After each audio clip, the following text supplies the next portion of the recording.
Good morning, good afternoon, or good evening. Can you hear me? Yes, I guess. Thank you for joining us from where you are in this world. I still cannot believe, it is still absolutely unbelievable to me that our dear friend Bernard Stiegler passed away on August 5. It was last month. It is so close and so far. It seems impossible. It seems so unreal. It happened in a world, our world, that we hardly recognize since the pandemic that paralyzed it in a few weeks and revealed how obvious its extraordinary and frightful vulnerability is.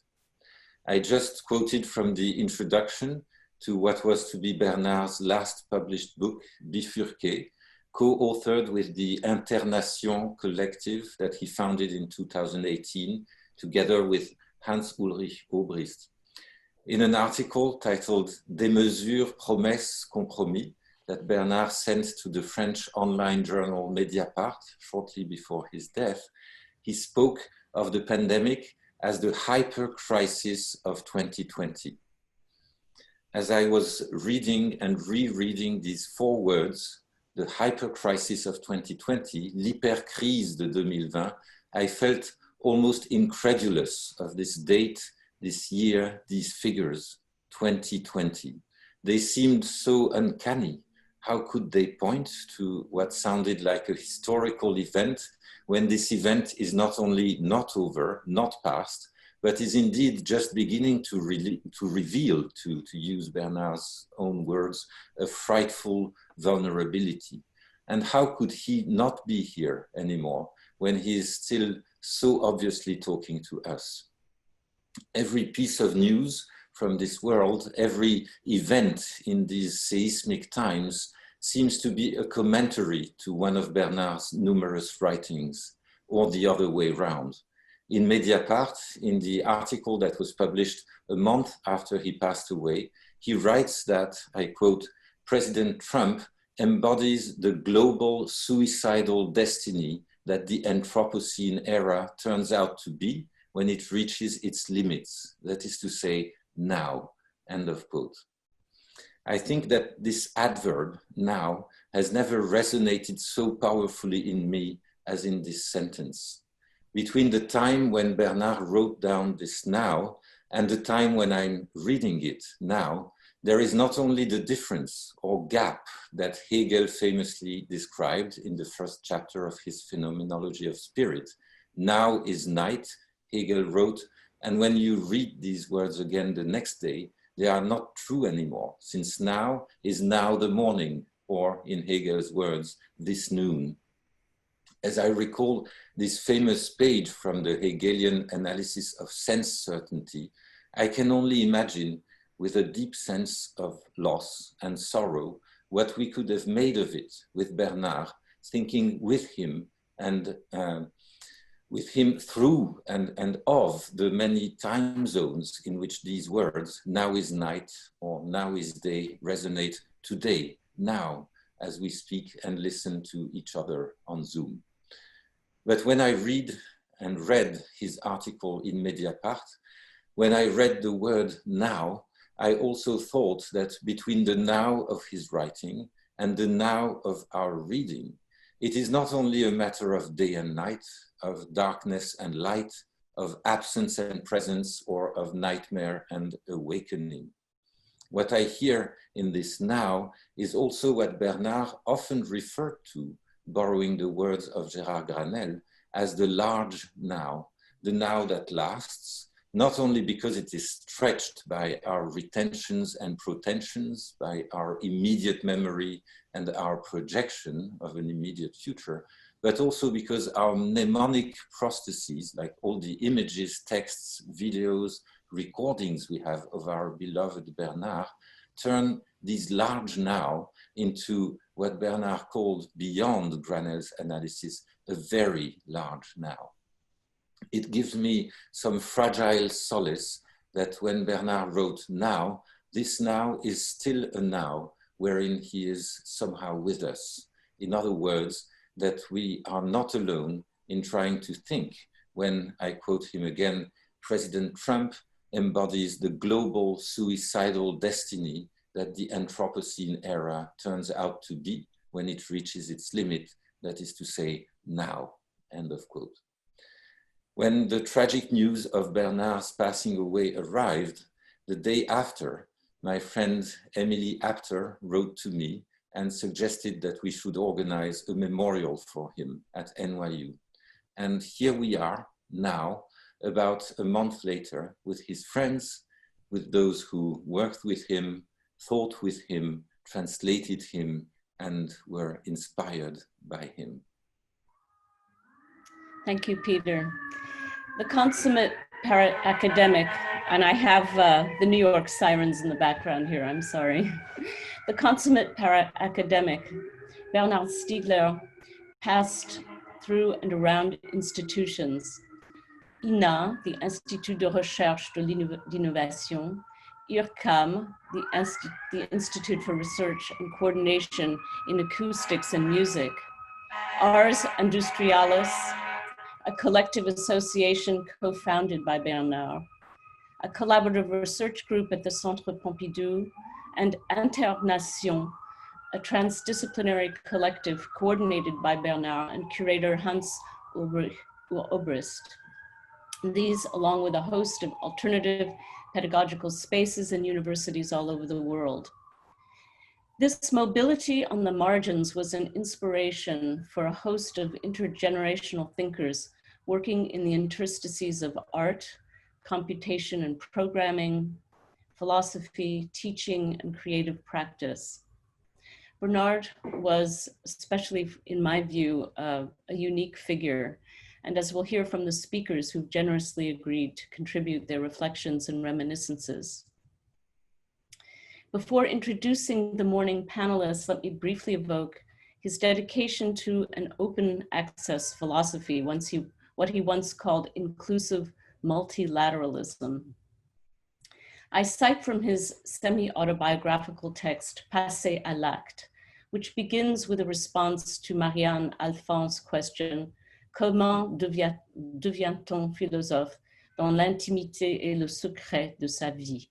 How does one become a philosopher in the intimacy and secret of one's life?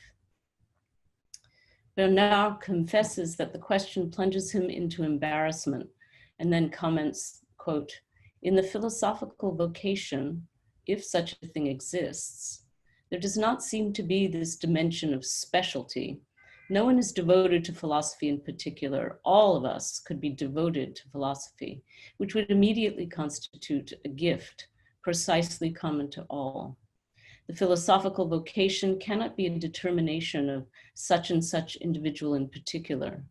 All of us, nous tous, precisely insofar as we form a we, would be devoted in potential to philosophy in a way that is not the case for other kinds of knowing.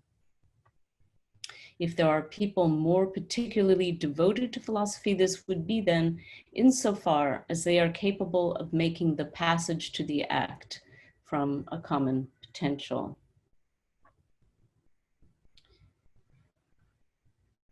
Thank you all so much for being here this morning, and to Peter Szendy for co-organizing this event with me and starting us off. I would like to express my profound appreciation of the support from all those at NYU's Maison Française, François Nudelman, Francine Goldenhar, Lisa Chow, and Sophie Lambouvier for their extraordinary attention to the details and exigencies of putting together an event that's quite complicated technically, actually, an event like this one on Zoom and at extremely short notice at that. Finally, I would like to take this opportunity to thank Daniel Ross for providing precious images of Bernard for our program, along with a clip from the Ister, an indelible documentary film featuring Stiegler on Heidegger that he co-directed with Daniel Barrison in 2004. We welcome all attendees today. We wish that we could see you and share in physical presence. But we will take solace nonetheless in knowing that you are there, là-bas tout présent quand même.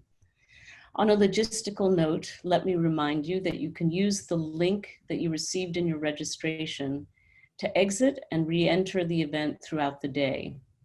I'll also note that interventions will be in French and in English, the majority in English, and the recorded event will be available in the coming weeks on the YouTube channel of the Maison Française. And let me conclude with a brief overview of today's program. In the spirit of a memorial tribute, we will forego discussion time with speakers, many of them hailing from different time zones, following each other sequentially. With the exception of one speaker, the presentations will be live. Each session features 4 speakers and a clip. There'll be a half-hour morning break from 10:30 to 11 between sessions 1 and 2, and a lunch break from 12 to 12:45, during which the Zoom event will be closed. You'll be able to re-access towards 1 p.m. using the same link you used in your registration email to enter in the morning. The final session will take place from 1 to 3. We hope that once the day ends, you'll raise a glass to Bernard wherever you happen to be. Yes, we will miss the chance to mingle at an in-person post-event reception, but as Bernard might have said, these are the times and these are the techniques by which we live now. So now I'm going to briefly introduce the speakers in our first morning session, which is on the early side in New York, because our lineup includes speakers hailing from many different time zones. Michel Deguy will begin. He is a poet, translator, and philosopher joining us from Paris. He will be followed by Achille Mbembe, a philosopher and critic based at the University of Witwatersrand in Johannesburg, South Africa, and a regular visitor at Duke University. Achille joins us today from Johannesburg. Shaj Mohan is a philosopher based in Delhi. He collaborated with Bernard on a number of projects and is involved along with Jean-Luc in organizing a memorial tribute that will be published in the next year. Shaj joins us today from Delhi. And Daniel Ross is a philosopher and translator teaching at the University of Melbourne. Together with Daniel Barrison, he co-directed the film The Ister, which includes a lengthy interview, as I mentioned, with Bernard. He joins us today from Australia. A special thanks to all 4 of you for accommodating our schedule here. Now I'll turn it over to Michel Deguy. Actually, I think Michel Deguy has not arrived yet, has not joined us yet. So Achille Mbembe will start the day. Okay, thank you. I would like to thank Emily and colleagues, as well as the Maison Française for organizing this event. I was genuinely delighted when I finally met Bernard a year ago in Klagenfurt during the Theory, Culture, Society, Philosophy, and Literature conference. His work was increasingly becoming a great source of inspiration for many of us, including in Africa, in our attempt at making sense of our global present, saddled as it is by questions of livability, questions of solvency, questions of sustainability.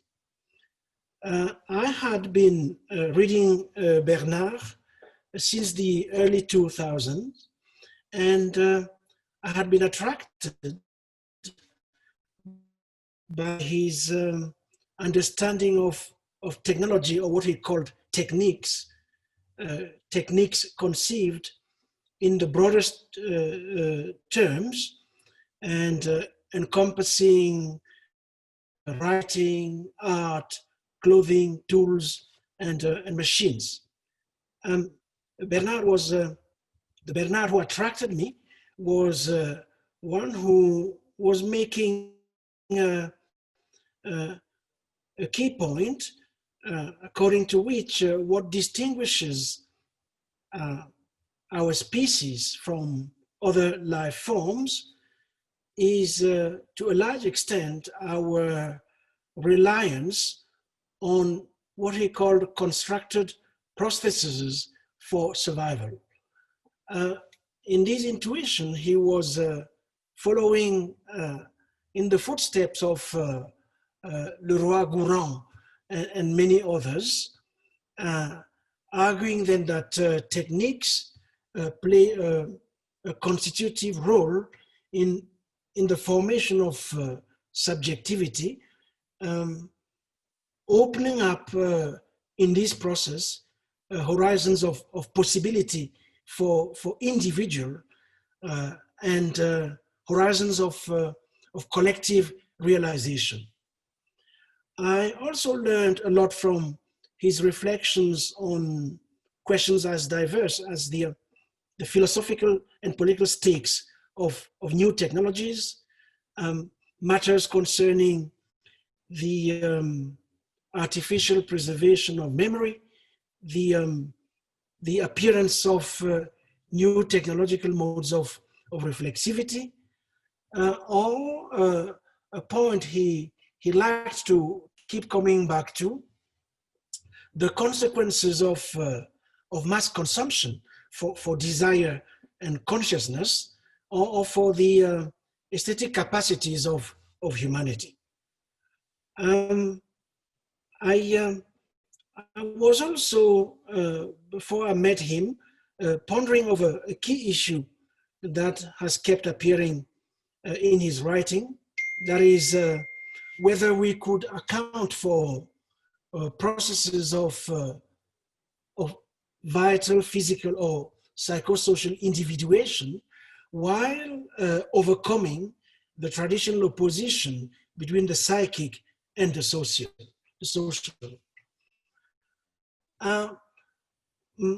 What strikes me is the fact that there was always a sense of urgency in his thought, which seemed somewhat to contradict a statement he made not so long ago, a statement according to which prison, which he did experience in his own body and mind, prison gave him the gift of time. In fact, he was quoting an expression used by Malcolm X in his own writings about his prison experience.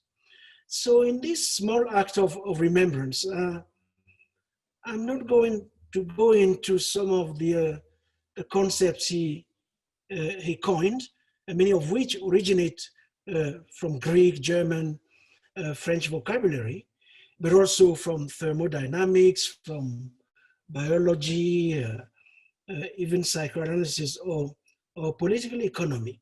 I would rather like to comment very briefly about a few key processes Stiegler helped us to take seriously, chief among which is, as far as I'm concerned, the unfolding history of computation, the role of information and markets in society. He was deeply interested in that.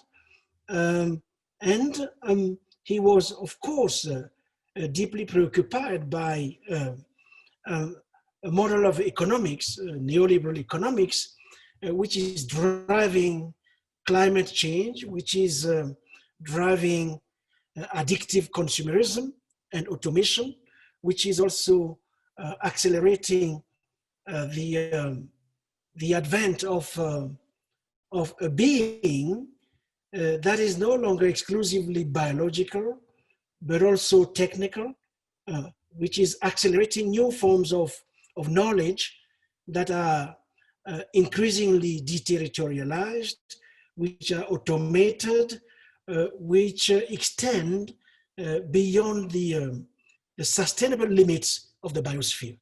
This question of the sustainable limits of the biosphere did preoccupy him a lot during the last years of his life. It comes into relief in a number of texts, in particular in age of disruption, technology and madness in computational capitalism. It is also coming into relief in the very last book he published with Le Lien qui Libère, which serves as the title for our memorial this morning. I won't go into the thesis he did develop in especially the age of disruption,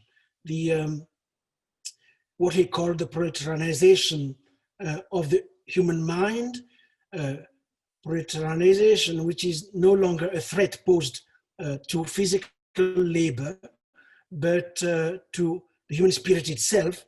In this process, he was reinterpreting and extending Adorno and Horkheimer's dialectic of enlightenment.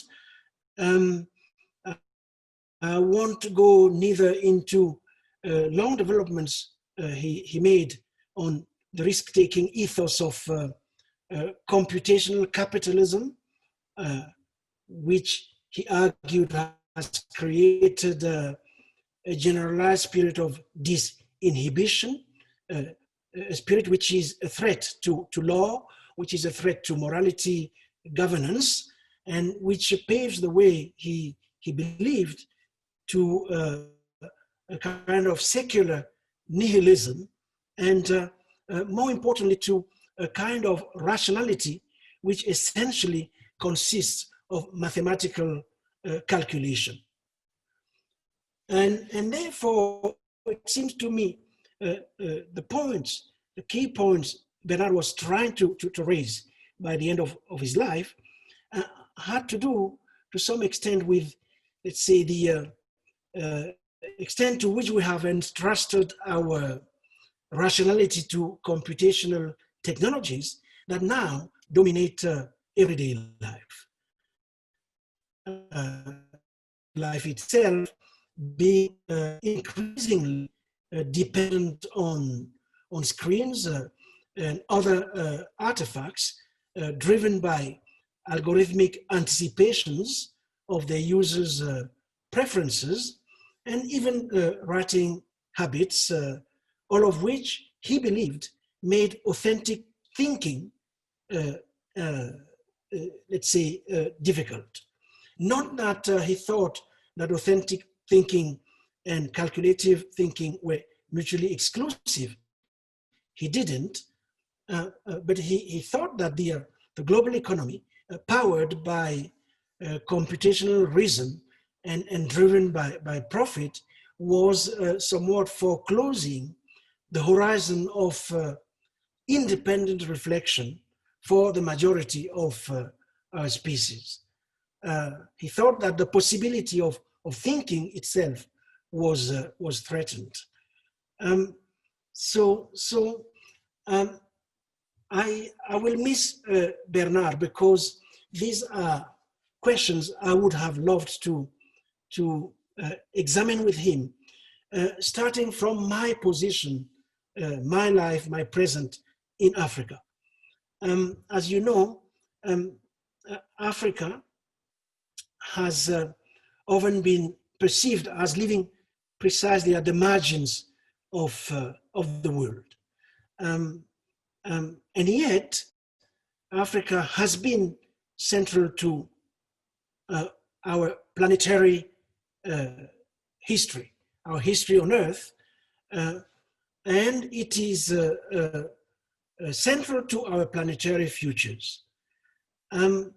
Looking into, let's say, some of the issues Bernard was struggling with from his position in the center of the West, looking at all of that from my side of the world, I had come to the conclusion that, of course, this was an insecure moment in the sense that it promises nothing.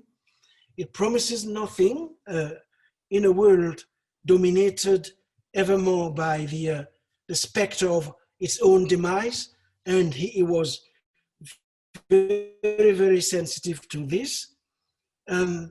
this is also a time which itself is defined by an unequal redistribution of vulnerability, probably at a pace I haven't seen before, time defined too by ruinous new compromises, I would argue, with forms of violence, similarly and archaic. So Bernard called it a time of disruption. I was particularly attracted to rethink the Anthropocene and significance of neurotechnology in platform capitalism, and what he understood to be the cosmic consequences of and thermodynamic revolution we know. He won't be there to continue this discussion with him, but provided us with enough concepts and tools to push forward, open even larger than before. The doors and the windows he opened up.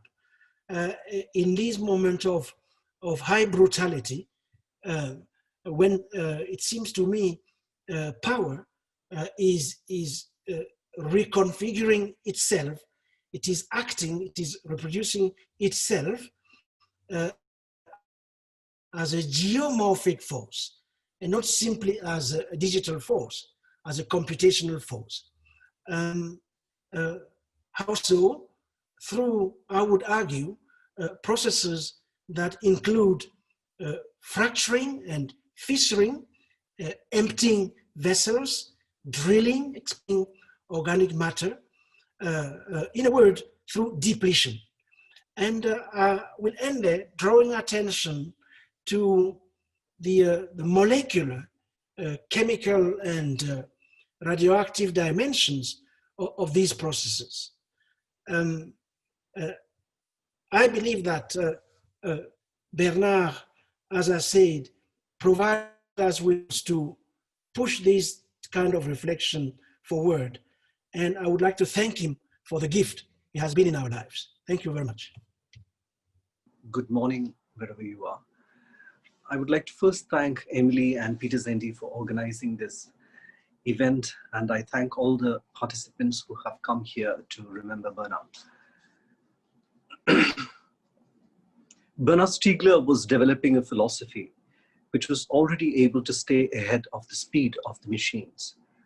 It involved naming each process, each relation between things, each possibility hidden away in the arriving technical forms recognized often only by him. And it involved placing a perpetually renewed metaphysics and epistemology around the new events and objects, such that no machine could ever catch up with his world. It would take a polymath to do such a feat, and more than everyone, he knew that the age of the polymath was long over. Today, instead, it would take a collective fecundity to do it. Rather, it would take a whole new mode of learning, writing, making, working, thinking, and working together simultaneously to constitute the polity of a new animal which is free of the curse of the psychoanalytic family. He sought the law which could comprehend this collective. One evening, he said to me, "I want to be rid of the transferences and the family drama. It eats everything after a while." Perhaps this is from where came the profound sadness with which he reflected on the epochless, bracketless, silhouetteless man of the future. This is also where we disagreed. Underneath the disagreements, there was a difference in the way in which we saw the words truth and freedom and their relation. We sought together to find ways to move around this difference. Once it involved a reading of Heidegger's text on truth around a dining table, we were still seeing differently. Each philosophizing makes the very meaning of experience explode in different directions.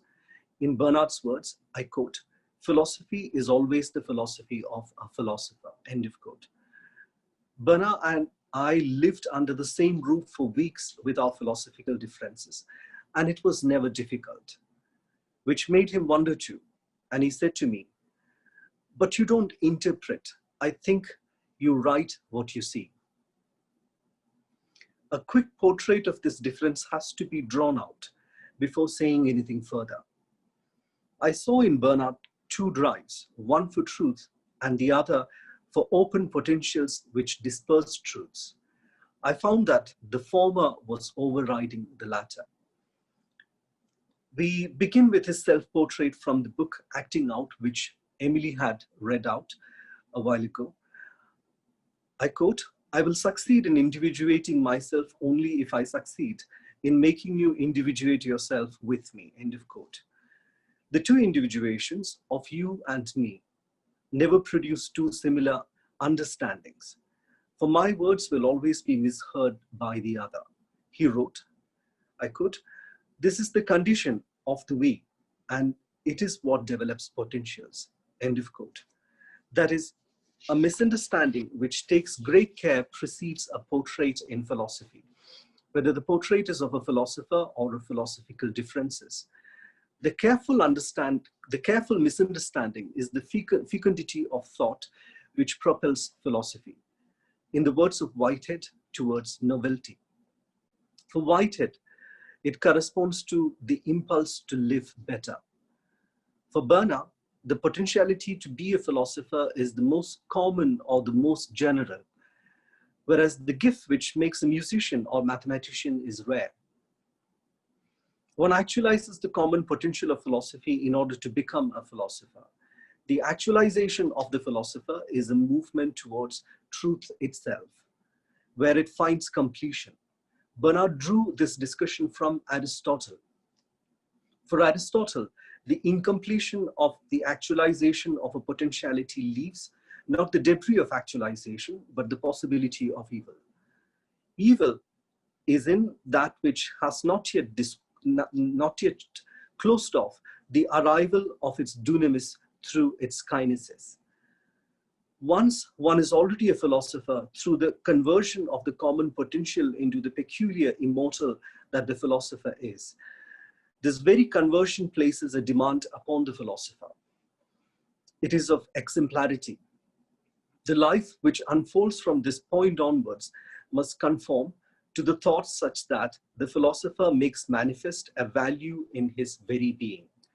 In the words of Bernard, I quote, "The philosophy of a philosopher only makes sense when it is illustrated by his way of life, that is, of dying," end of quote. The passage which makes the philosopher immortal is very different from all the others, such as musicians and writers. The composer need not live the scores of his making. For Bernard, it was Socrates who had bound his life and thought to constitute a value such that his death was at the same time a passage into immortality. The death of Socrates is a philosophical act through which he surrendered his life to the loss of his city, which he thought was not living better. Therefore, Bernard, apparently contradicting the Aristotelian imperative of completion, would say, quote, "Socrates' death remains incomplete, charged with potentials," end of quote. For Socrates himself, his death was the consecration of his life with the value of man. But for those who came after his death, the immortality revealed by this passage is an infinite demand. I had called the tendency to see value as that which is consecrated in the nature of a thing or life or nature by the term hyperphysics, and Bernard was fond of this term. It is here that truth as completion, or truth understood as the experience of completion, coincides with the inexperience of death. This relation between death and truth was discussed by Whitehead, who said, I quote, "The art of persistence is to be dead," end of quote. Bernard would discuss truth with all the precautions he found necessary to take. For example, he wrote about truth as the experience of the impossible. However, when it came to the meaning of being a philosopher, it was, I quote him, "the truth as such," end of quote, that was at stake. Further, this truth was also the truth of origin, which was nothing other than the quest for the true origin. But again, we must be cautious. Bernard was careful with the question of origin too. Under the guidance of a drive counter to truth, he would find potentials rather than a single force in the origin. This truth, which dazzles the philosopher, is that which reveals itself in the regularity of form in which one finds the truth as the unity of life. In Techniques and Time, Volume 2, Bernard begins with a sketch of a life of unity. I quote, "An ordinary person of 2 centuries ago could expect to die in the same bed in which he had been born. Now the world appeared to be absolutely stable." Bernard's remarks echo many thinkers and philosophers who preceded him, including M.K. Gandhi and Martin Heidegger. Heidegger wrote about the nearly ceremonial regularity of the life of the forester of an old stable epoch and said that he, I quote, "measures the felled timber and to all appearances walks the same forest path in the same way as did his grandfather." It is another matter that this nearly absolute stability never existed for most people of the world. For Bernard, as well as for Heidegger, the world has since been rendered a cascade of fleeting regularities which are irregular with respect to one another. We keep falling into the hole of truth. This world has no room for homo noumenon, or even the question of homo noumenon anymore, to use a Kantian expression. Homo noumenon is man himself, the truth of man as man, or the idea of man. Bernard wrote about it, I quote, "The world has in effect revealed itself to be appallingly inhospitable. It led him to ask the question, I quote, I ask myself, what is the unity of my own life if it has one, end of quote." These are the indications of a difference. For me, truth was at best something like an index of a particular regularity. Truth was certainly not the guarantor of the relation between many regularities and irregularities. I sought to eliminate the risk of truth as the comprehending law of all the little laws, or of dissolving men into the ocean of truth as their completion. Even in the same text we read together, I saw differently from his interpretations. I saw in Whitehead the impulse to move away from truth towards something which confounds it, which is novelty. I quote Whitehead, "In the stabilized life, there is no room for reason. Reason is the organ of emphasis upon novelty," end of quote. That is, reason is a drive opposed to truth. This is the primary responsibility of philosophy, the creation of freedom, through reason as the drive for freedom. In spite of the differences we shared in the concern for the philosopher, as Bernard said, there are only a few of us. We were equally concerned with the technological corporatization of all domains which can lead to a new order of truth or a new art of persistence, as we remarked earlier. To remember him, who is now gone, who remembered everything, with all the techniques it could take to do it, including notebooks, voice recorder, computer, is to remember his future. Sagacity, the power to pursue acutely, pretension, prudence, the gift of small years, had been running through his concerns in the past few years. His way was to work through references which already exist. As we know, he was a formidable scholar. He would draw out the as yet unknown possibilities from this work, and then he would let it develop somatic powers which could reach out into the future and then make them say something of it. A few years ago, we had finished dinner somewhere near Jardin de Luxembourg in November. I had to reach Rue Mouffetard and he had to get to a meeting in another direction. Bernard said, "I don't forget that your sense of direction is like Christopher Columbus. I will walk with you and then take a different route." On that November night, when we walked up the hills of Pantheon, he was agitated. We stood for a while on the pavement curving towards Le Sorbonne. It's time we go to war, he said. This war was for philosophy, which necessarily had to be a war within philosophy. This war for philosophy encodes his writings. And unless this war is understood, his corpus will remain something like a Voynich manuscript. Tonight, it is his face opened by the smile of determination that I remember. In parting, we agreed. It is a good night for long walks. Thank you. On s'est longtemps gargarisé d'un apophthegme souverain de René Char. Notre héritage n'est précédé d'aucun testament. L'interprétation n'en était pas si facile. Et si c'était dommage, l'héritage stiglérien, qu'est-ce qu'il va devenir? Il consiste en son testament, déployé en milliers de variations codicillaires. Testament et héritage empaquetés maintenant par la communication médiatisée et qui risque de disparaître avec sa disparition, laquelle euphémise sa mort. Quel est l'héritage? Quels héritiers pourront entretenir une performativité testamentaire? Si Sif n'est plus là pour remonter la pente, malgré les efforts titanesques et dès le début prométhéens, ou si vous préférez épiméthéens, de Bernard Stiegler contre l'Anthropocène qu'il a payé de sa vie, nous nous demandons si le fait de sa mort ne va pas précipiter la fatalité de la recherche, Göstel en heideggerien, en installant une pierre tombale monumentale qui barre maintenant lourdement la résurrection transcendantale à laquelle œuvrait son œuvre lourde. Nous ne savons plus ce que humain veut dire, disait-il. Transhumain, transgénique, en tout cas amnésique déjà de l'espèce humaine au sens de Robert Antelme. La transhumance est-elle terminée?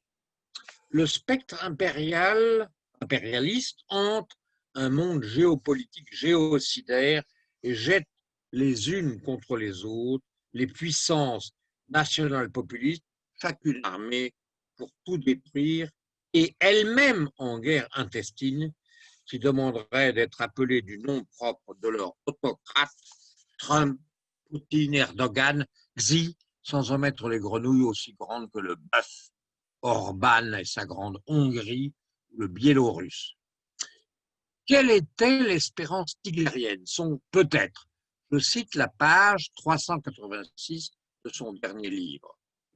Nous pourrions encore avoir prise sur ce qui advient ainsi depuis toujours déjà, aussi improbable et inespéré que puisse être une telle prise, le nom de cette prise étant celui, pour Derrida, et assez étrangement, de la compétence.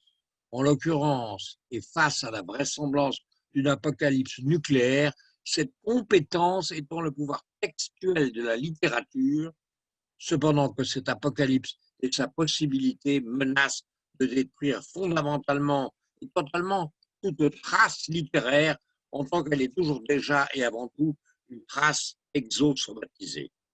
Une telle prise constituerait une pharmacologie positive, c'est-à-dire une politique. Mais cela, Derrida ne l'écrit pas et ne le dit pas et peut-être ne le pense pas, écrit avec un A. Le soir de l'écriture, prédisait Catherine Malabou dans son adieu à Derrida, va-t-il engloutir son art et la gnosie ADN, que j'appelle parfois le logiciel, oblitérer la trace derridienne. Une objection m'interrompt, moi. Mais non, où t'égares-tu? C'est maintenant que les stiglériens, dans leur deuil, vont faire croître l'espérance et l'efficacité de son testament. Ces milliers de partisans vont fédérer et exponentialiser les forces de toute l'entreprise. Bernard Stiegler publiait 1000 pages par an, condensant et prolongeant son livre unique pour penser, P-A-N-S-E-R, le présent, et dans son alambic génialement complexe, virer le pharmacone en remède plus efficace que le poison. À ce point, je demande la permission d'une brève séquence biographique qui autorise ce témoignage pour le témoin.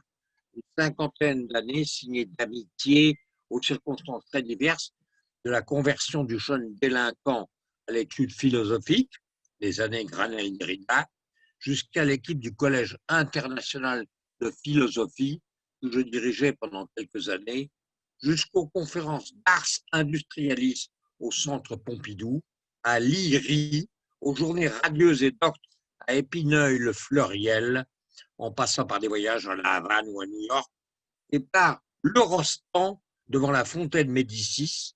Notre entretien tournait souvent autour de la possibilité musaïque, poétique, littéraire, artistique, non culturelle, d'une persuasion assez performative pour changer les âmes noétiques.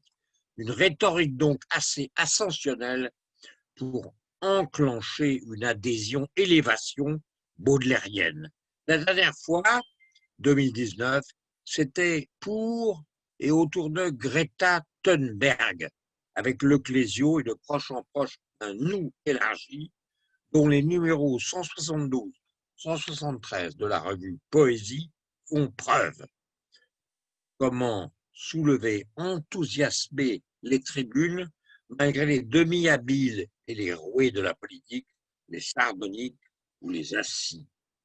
Si nous parlons en termes de production, malgré l'équivoque fatal de sa réduction de sens à l'univocité non pensante de l'économie mondialisée, la productivité fantastique de la production livresque stiglerienne entraîna sa contre-productivité ou contre-finalité, en termes sartriens cette fois, pareil à l'immense congère que produit devant soi un chasse-neige et qui paralyse finalement son mouvement.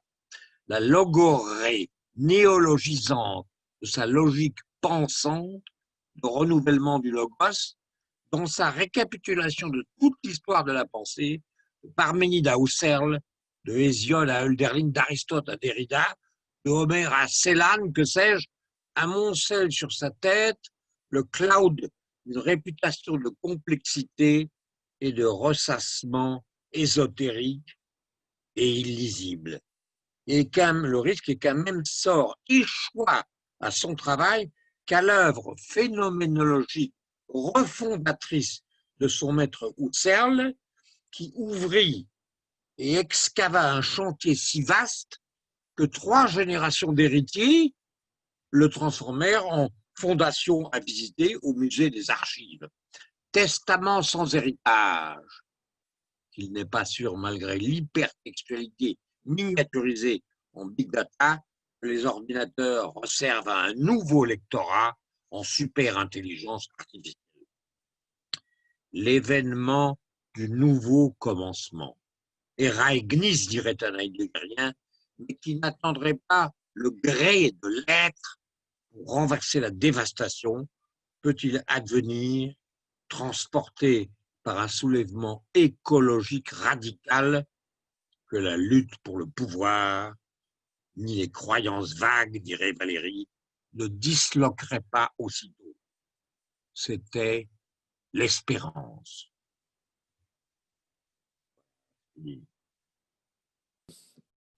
So, yes, thank you very much, Michel.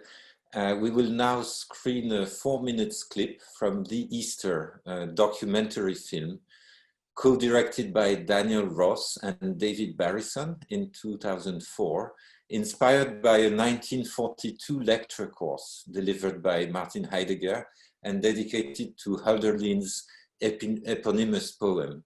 As you might know, Bernard features extensively in the film, along with Jean-Luc Nancy, Philippe Lacoula-Barthes, and also German film director Hans-Jürgen Züberberg. You will hear Bernard talk in this clip, talk about techniques and memory before a lovely moment of celebration at the end of the clip.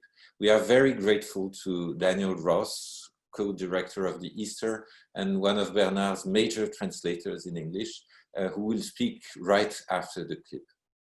Quand un homme préhistorique taille un silex pour découper de la viande, pour lutter contre des prédateurs, ou pour attraper des proies, ou pour lutter contre d'autres hommes, évidemment, il ne taille pas le silex pour garder la mémoire, mais en fait, le fait de tailler ce silex et de garder dans la taille du silex le geste de la taille, ça permet d'inscrire ce geste sur le support de silex et en fait de constituer un support de mémoire nouveau pour l'être vivant qu'est un homme. Jusqu'à l'homme, la vie repose sur la combinaison de deux systèmes de mémoire, la mémoire génétique, l'ADN, et d'un autre côté la mémoire nerveuse, la mémoire de l'individu, la mémoire qui est dans le système nerveux central, dans le cerveau, etc. Ces deux mémoires qui existent chez tous les êtres vertébrés supérieurs, sexués, dotés d'un système nerveux, ces deux mémoires ne communiquent pas ensemble. Elles sont tout à fait autonomes et la conséquence du fait qu'elles soient tout à fait autonomes, c'est que lorsqu'un être vivant, animal, acquiert une expérience individuelle, vitale, pour lui, cette expérience qu'il a acquise au cours de sa vie, elle ne peut pas être transmise aux générations suivantes parce que la mémoire nerveuse n'a pas de communication possible avec la mémoire génétique. Autrement dit, lorsque l'être vivant meurt, toute l'expérience qu'il a accumulée individuellement est perdue pour l'espèce.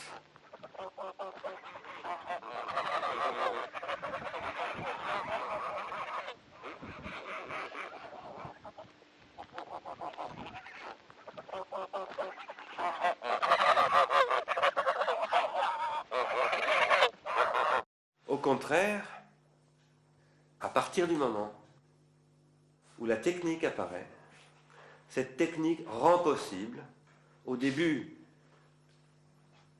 une possibilité de transmission très limitée aux gestes vitaux de fabrication des outils, mais ensuite à des dimensions de la mémoire de plus en plus vastes, des dimensions de mémoire qui vont, par la technique, devenir transmissibles de génération en génération. Et cette caméra qui est en train de m'enregistrer en ce moment, c'est un système de mémorisation qui est en fait le dernier développement, le dernier avatar d'un dispositif qui commence avec le premier silex taillé et qui permet à la vie de garder la trace de son expérience individuelle dans du silex et de transmettre cette trace de génération en génération. Ça, c'est l'apparition de ce qu'on appelle la culture.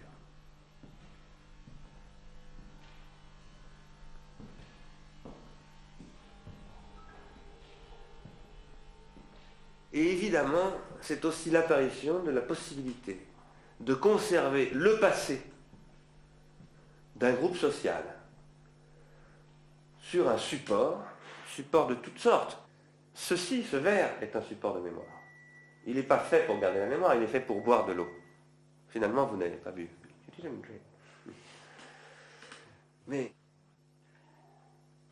ce verre-là, qui est fait pour boire de l'eau, pour un archéologue, dans 1000 ans, ce sera une trace de civilisation qui lui permettra d'apprendre comment vivaient les gens au début du XXIe siècle. Et donc, il deviendra un support de mémoire. Toute la matière de l'archéologie utilise des outils, des objets usuels qui ne servent pas à la mémoire pour finalement reconstituer le passé d'une société. Ce que je veux donc dire, c'est que la technique est un support de mémoire. Et ça veut dire que la technique est la condition de constitution du rapport au passé.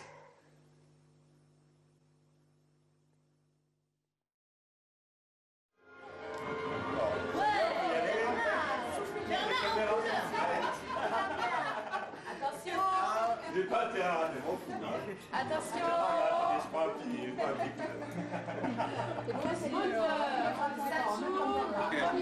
Attention. Cap.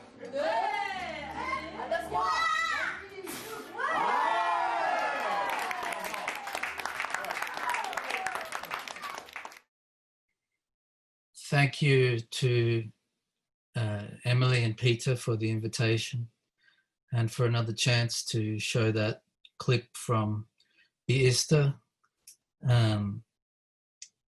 It's a very good clip to choose for a couple of reasons.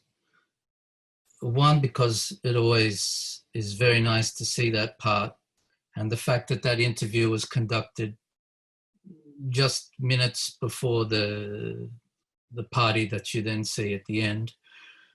The children that were at that party are now grown, and 20 years have passed since then, but I think that you can see that Bernard was somebody who really was very alive as a person and as a thinker, and seemed to me to be somebody at that time who really knew how to live. Also, that clip is obviously very good because it really describes in a very brief way some of the key parts of Techniques in Time 1 and the arguments that he was making there, out of the belief that it was not possible anymore for philosophy to really pay no attention to science or to technology, and at the same time to be conducting an argument with Heidegger, although you don't really see that in that clip. It was because of Techniques in Time 1 that we decided to interview Bernard for that movie. At the time, I was doing a PhD on Heidegger. The problem for me, that was a decisive moment in my life, but at that time, in fact, I had only read the second half of Techniques in Time 1, or at least only read it properly, the second half, which is about Heidegger, and had not really grasped the real significance of the first half, which talked about figures who in 1998 I didn't really know anything about: Leroy-Gourhan, Bertrand Gilles, even Simondon. They were not known figures at all at that time. And so I didn't really get at that time the full meaning of Bernard's philosophy, and its impact wasn't until later on. And it's interesting that we've already heard quite a bit from Passer à l'acte, the book that would in English become Acting Out, because it was through the translation of that book that I really adopted Stiegler's philosophy and was transformed by it. But the reason why that book was translated was only accidental in itself. It was for research for a film about Bernard's life that unfortunately never came to fruition.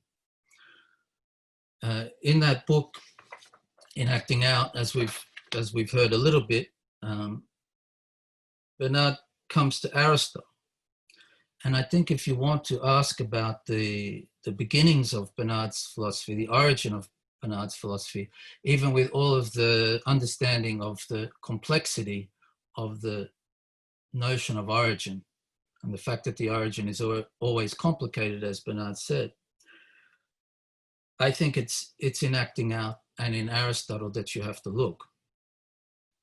Because it's when he's in prison that he finds himself in a position that I think we could describe as a problem. And the problem is how he could have fallen so out of love with the world that he threw it away, or was willing to throw it away at that point. And as we know, he transformed himself in prison by addressing that problem. And in Aristotle, as you know, in De Anima, there are three kinds of souls. And the question of the noetic soul becomes important to him for several reasons, one of which we've heard about is the relationship between potential and act. But it's also, and the relationship between potential and act is really what gives him what becomes fundamental to his way of conceiving, which is a struggle of tendencies, upward, downward, progress, regress, negentropy, entropy, where what we would think of as the positive term is only ever an intermittent condition. And this, of course, is also why Simondon becomes so important for him. At the same time, he gets something else from examining the soul, as Aristotle described it, and that's by looking at the sensible soul. When Aristotle is considering vision, he believes that there's an element of vision, the diaphane, the transparent, that through which we have to see in order to make contact with what we see. But what he doesn't address is the element of the noetic soul. And it's a little bit like the fish that in its milieu can perceive everything around it except that which is most intimate to it, which is its element, water. And so it was only through this question of the soul that he came to the realization that for him, this element of the noetic soul is technics, that which is so intimate for us, so close to us, that it's also the thing that we find most difficult to perceive in its entanglement from us, with us, through which we emerge in the same process by which it emerges.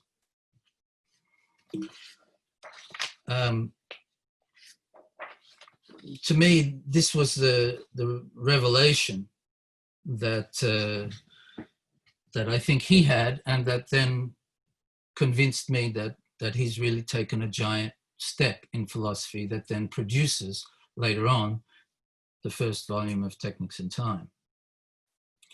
Now, another odd thing about all of this is how this unfolded for me. At that time, I was also starting up a performing arts school with my girlfriend that we ran together. She's a dancer. And a lot of the translations that I did were done at this performing arts school, and in fact, in the room where dance lessons were being given to children. And it was a very remarkable experience for me to watch the process of this intergenerational transmission of knowledge, which seems to have very little to do with modern technology, and to translate Acting Out and other books at the same time in these conditions. Because in fact, it's completely a demonstration of what Stiegler is talking about, in the sense that first you need a floor. Second, what you're trying to transmit is how to turn your body into something that is not at all natural. It's to focus beyond anything on technique. But thirdly, it's because what you're trying to do is to conduct a process of collective individuation. The transmission of knowledge that can only occur from one generation to another. And in this pandemic, of course, dancing schools try to go online. And we can say that you have to do what you can do in a particular time, but whether it's really possible to do what? To cultivate the attention in the student by knowing how to pay attention to the student is really something that's very doubtful in this kind of education.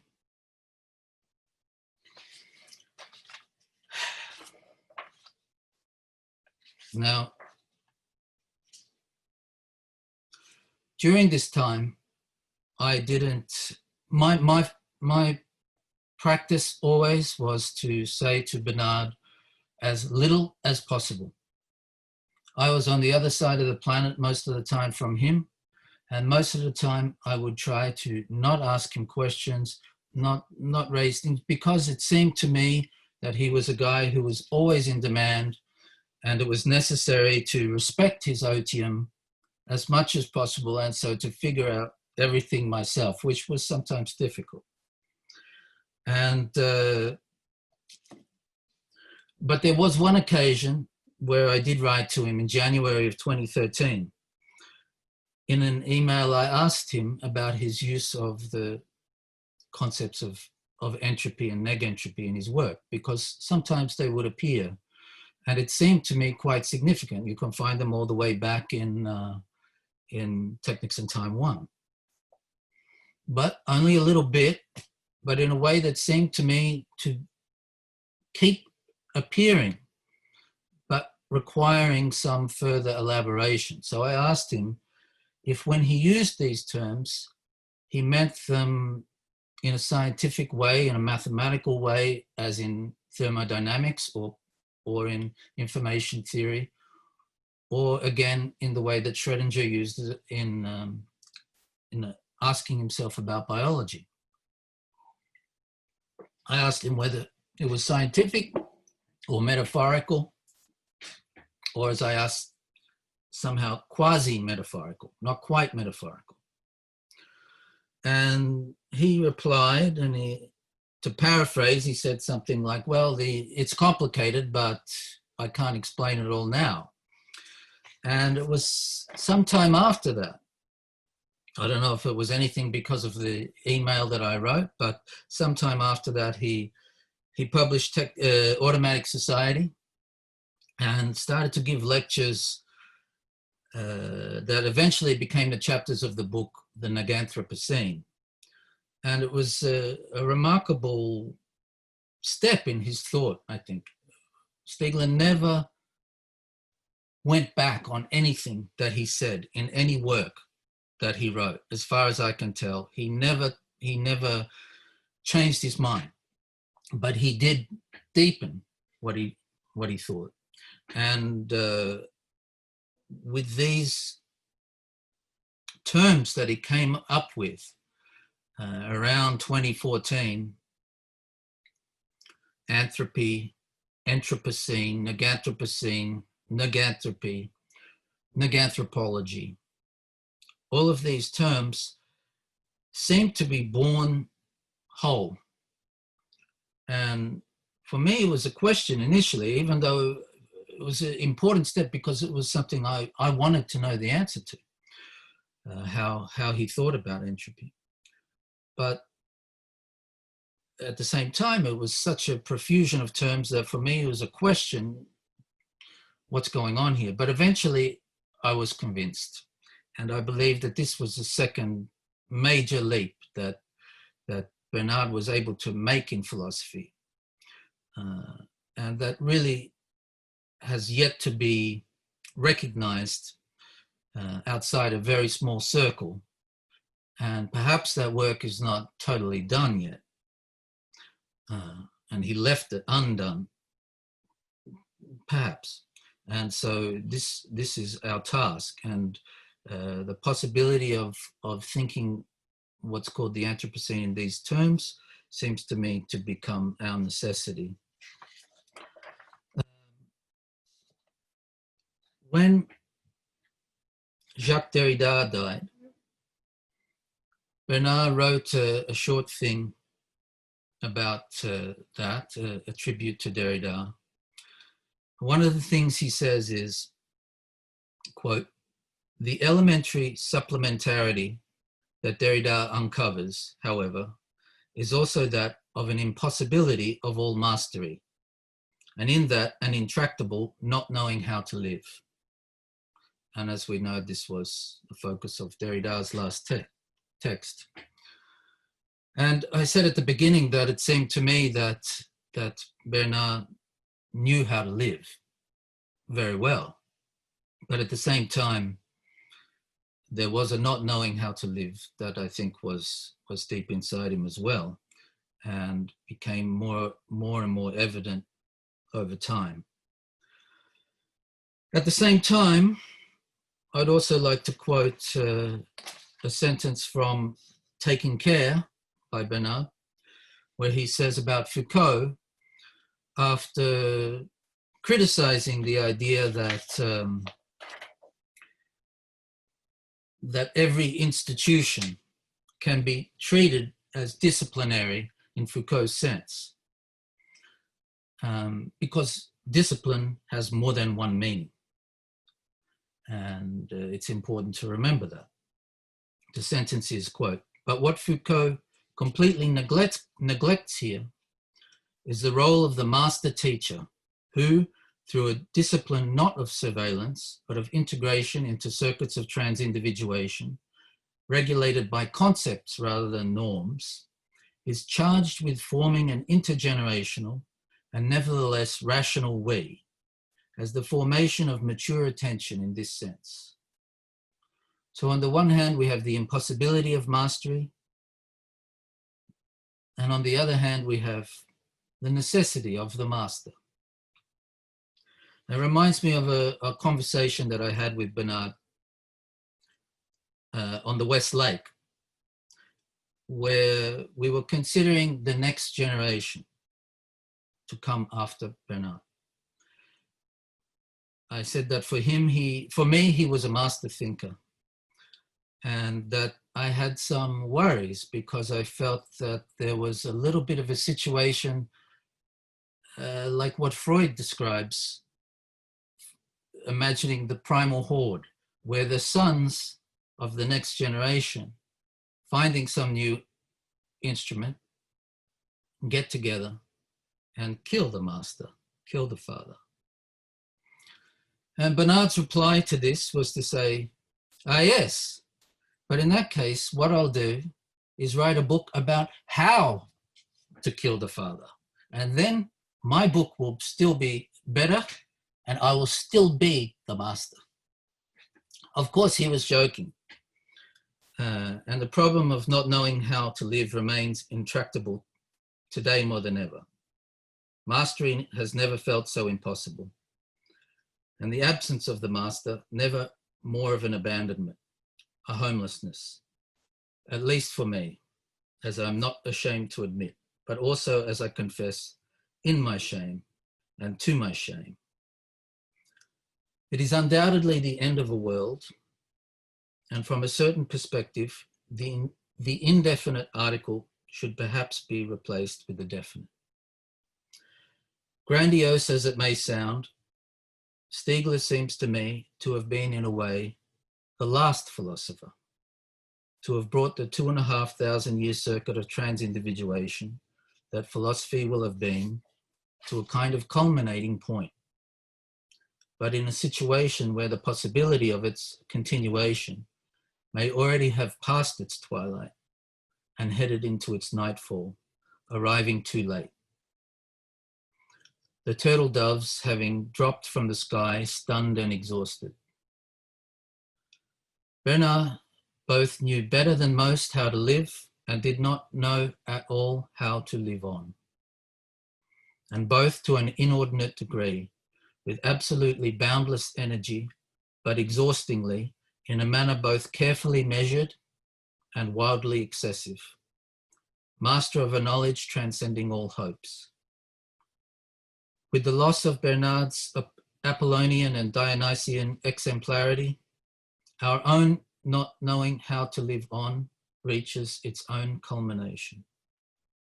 No longer knowing which path to take, but remaining and wanting to remain intractably haunted by the ghost of our master, friend of the generations to come. Thank you. Thank you so much, Dan, for this testimony and for these thoughts. We will take a break now, and we will reconvene at 11 a.m. With the second session of this morning that will be introduced by Emily. Thank you so much, and we will see you then. Welcome back, and I will now proceed directly to our second morning session, which will be followed at noon by an hour-long break for lunch. Once again, I remind you that our speakers, especially in the morning sessions, are navigating different time zones. Our first speaker in this session is Divya Dwivedi, a philosopher and associate professor in the Department of Humanities and Social Sciences at the Institute of Technology in Delhi. And it was here that she hosted Bernard Stiegler for an intensive multi-week teaching gig. And it's my pleasure to welcome her. She joins us today from Delhi. Next up will be Martin Crowley, reader in modern French thought and culture at Cambridge University. Martin is a friend of the house, of the Maison and of NYU's Complet French departments. He visited in 2019, and he's just finished a manuscript in which Stiegler's work features very strongly. He joins us today from the UK. Our third speaker is Katie Chenoweth, closer to home. She's an associate professor in the Department of French and Italian at Princeton University. Her recent book on the prosthetic tongue printing technology and the rise of the French language is, I would say, very much a Stieglerian project. And finally on this panel, I have the pleasure of introducing Daniel Hoffman-Schwartz, who joins us like Katie from nearby Princeton, where he's a lecturer in comparative literature. And Daniel was a graduate student in NYU's Complet department at the time when Stiegler came to speak to the Maison, with us in the Maison in 2009. And I'm very pleased he can return today to help us remember Bernard. So without further ado, I'm going to turn things over to Divya. Thank you, Emily and Peter Szendy, for arranging this gathering to remember Bernard Stiegler, who is gone. But gone from where? From a milieu which was powerfully illuminated by none other than him. His tireless philosophical effort was to remind us that technics is our milieu. To quote from him, technics is our milieu, but we have naturalized it. We do not see it as such, as techniques. We are in techniques like fish are in the water. Except, however, that technical innovation never stops disrupting our milieu and disrupting we who are in this milieu, which is therefore constantly changing. But this has really become perceptible only since the Industrial Revolution, which vastly accelerated the pace of this innovation, which at that time was called progress. It is on this realization that Bernard's mode of dwelling in the world was premised. Marx expressed an impatience with philosophy, and he sought the action of frenetic revolutions. But Heidegger, in his turn, sought a withdrawal from technology into his hut. Between these two thoughts, between Marx and Heidegger, there lay an abyss which annihilated the possibility of thinking and changing the world. And it was this uninhabitable space that Bernard Stiegler adopted, and he made it his dwelling. He strove to seek out the resistances of this abyss and to convert them into work. And he dwelt in it as an indefatigable wrestler. If you had spent sufficient time in the company and friendship of Bernard, then you could unmistakably make out this philosophical stance in his very person. You know, he had the easy and rugged charm of a frequent brawler. His face always rested in an attitude unflinching from any hostility. His eyes seemed always to scan the minutest movements around him. His square shoulders were always leaning forward as though to meet any challenge. And his measured pace, I remember him, the way he walked, it was as though he was never in retreat, but his brawls were always philosophical. And from all the stories that Bernard told me of his life, I retained the strong impression that he lived in life neither immersively nor on its margins, but as its adopted companion. Perhaps for that very reason, his mode of philosophizing was, in the last instance, friendship. But it was a kind of friendship that lingered always on the threshold of family without ever becoming one, without ever having to become one. And yet, on occasion, he would play the father's role to me.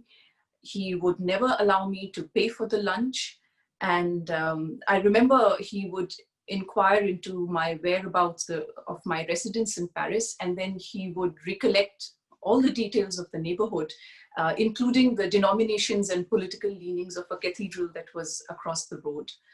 And once when he was my guest in Delhi, and the lamb roast had been taken out fresh from the oven for dinner, I can still picture him. He took charge of the knives and he declared that as of this moment, I'm the eldest of all of you. And so I'm the head of the family and it's my job to carve the lamb. So he asked all of us to step aside. I also remember the moments whenever he would talk of each of his children.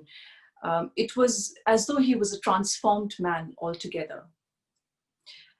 And then there was this other aspect of his life, that Bernard built monuments, institutions, projects, communes, associations, books, and book series.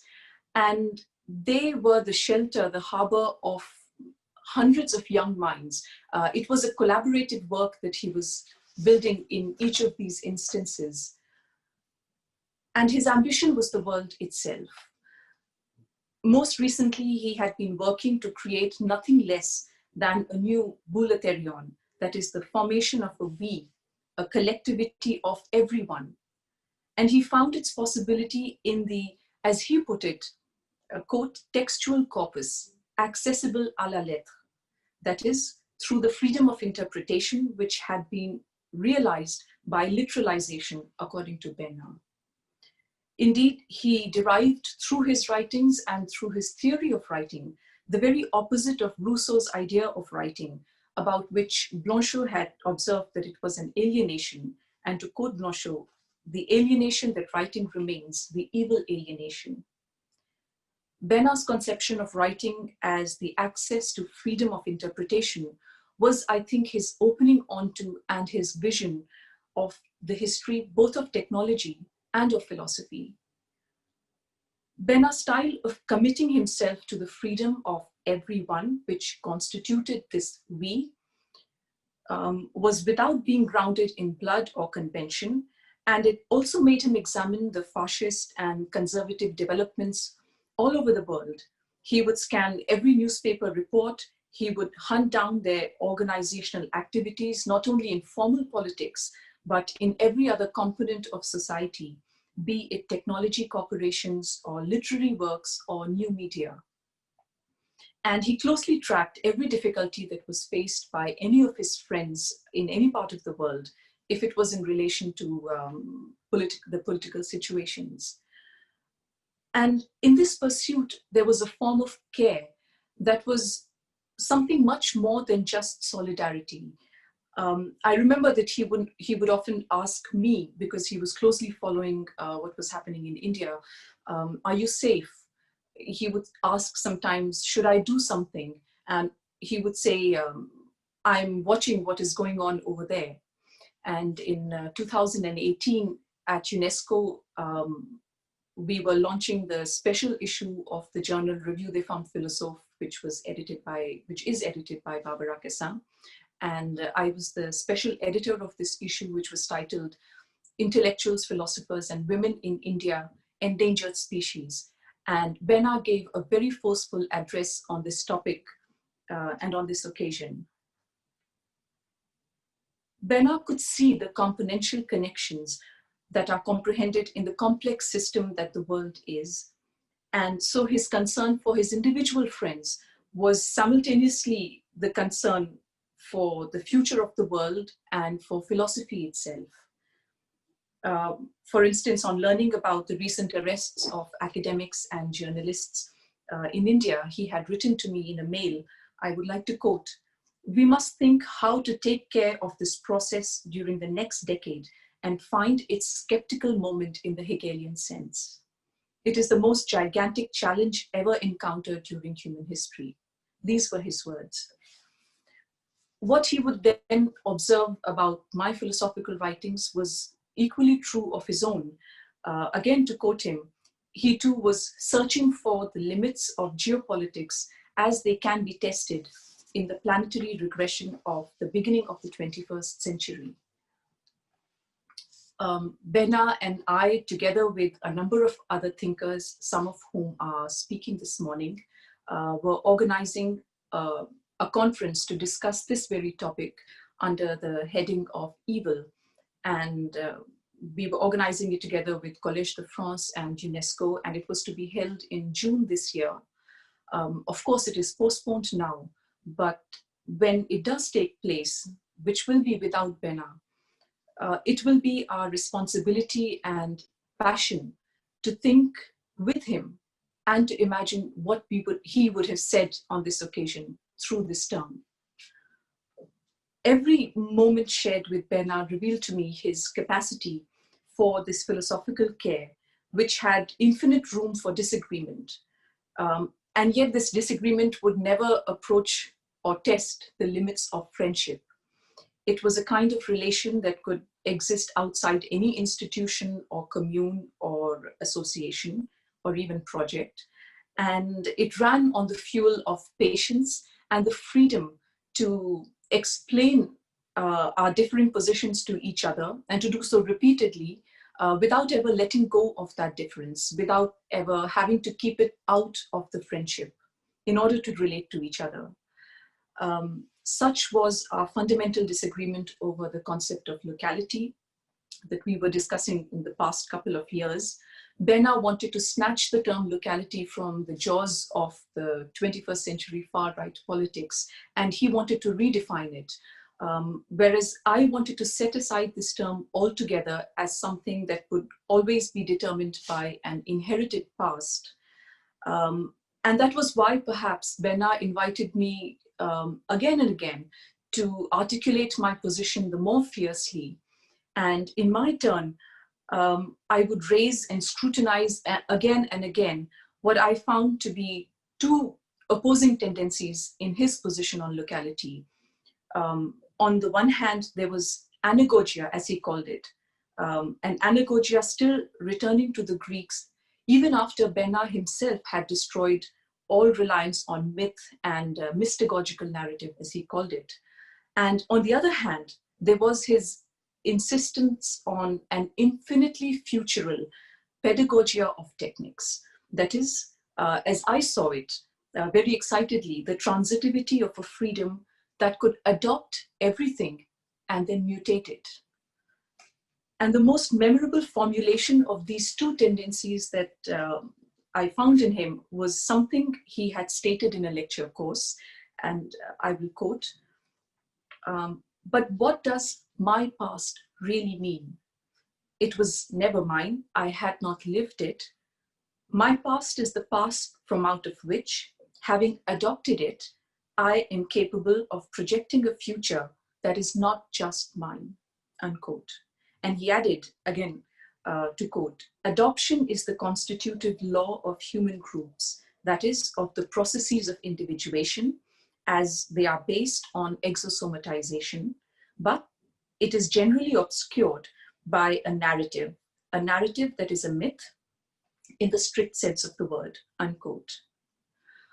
And this term strikes me when I think of Bernard today, to adopt.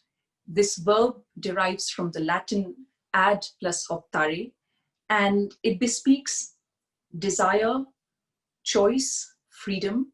And this word adopt also joins Bernard's own invocation of the Greek word boule, as in the word bouleterion, which he defined as commitment, determination, deliberation.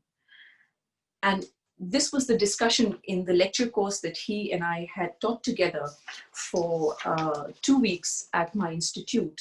And the course had proceeded as a kind of stereophonic pedagogy of 2 channels.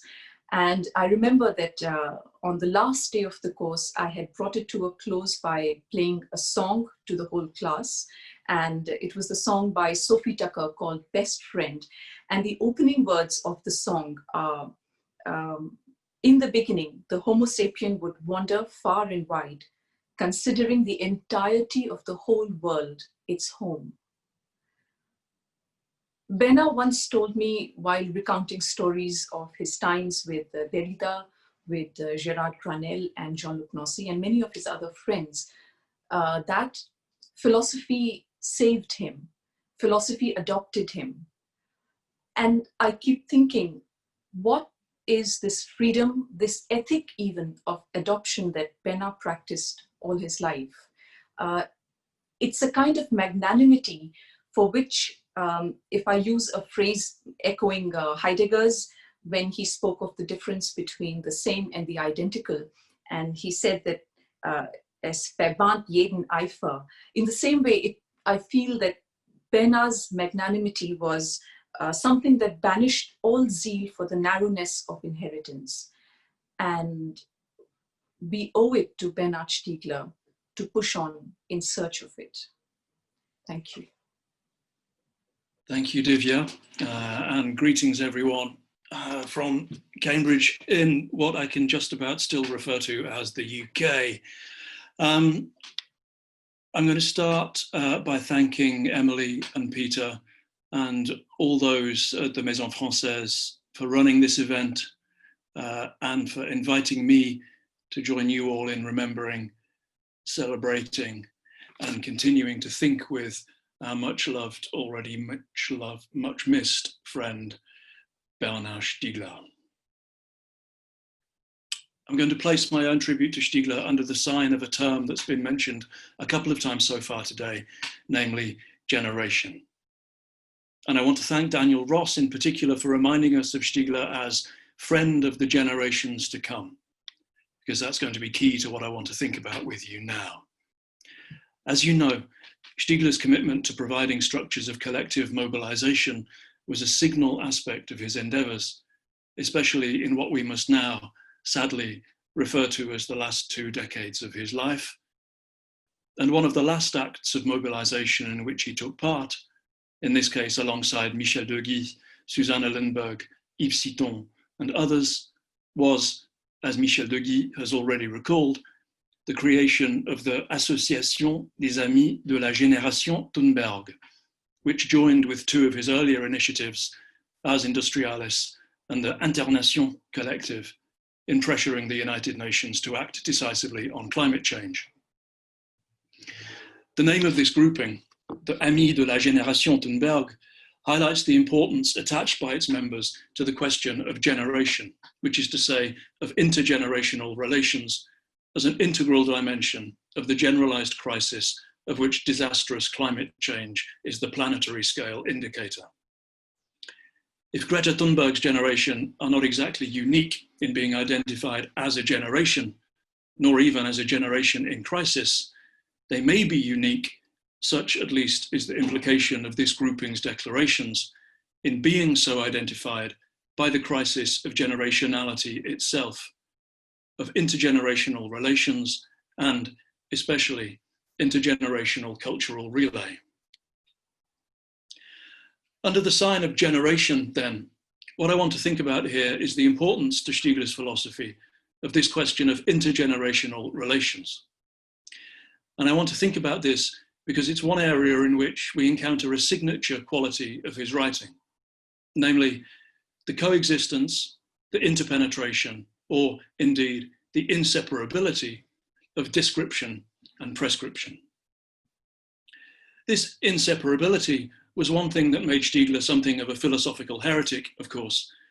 Like others of his philosophical generation and intellectual milieu, he had refreshingly little time for the prophylactic border policing of the fact-value distinction.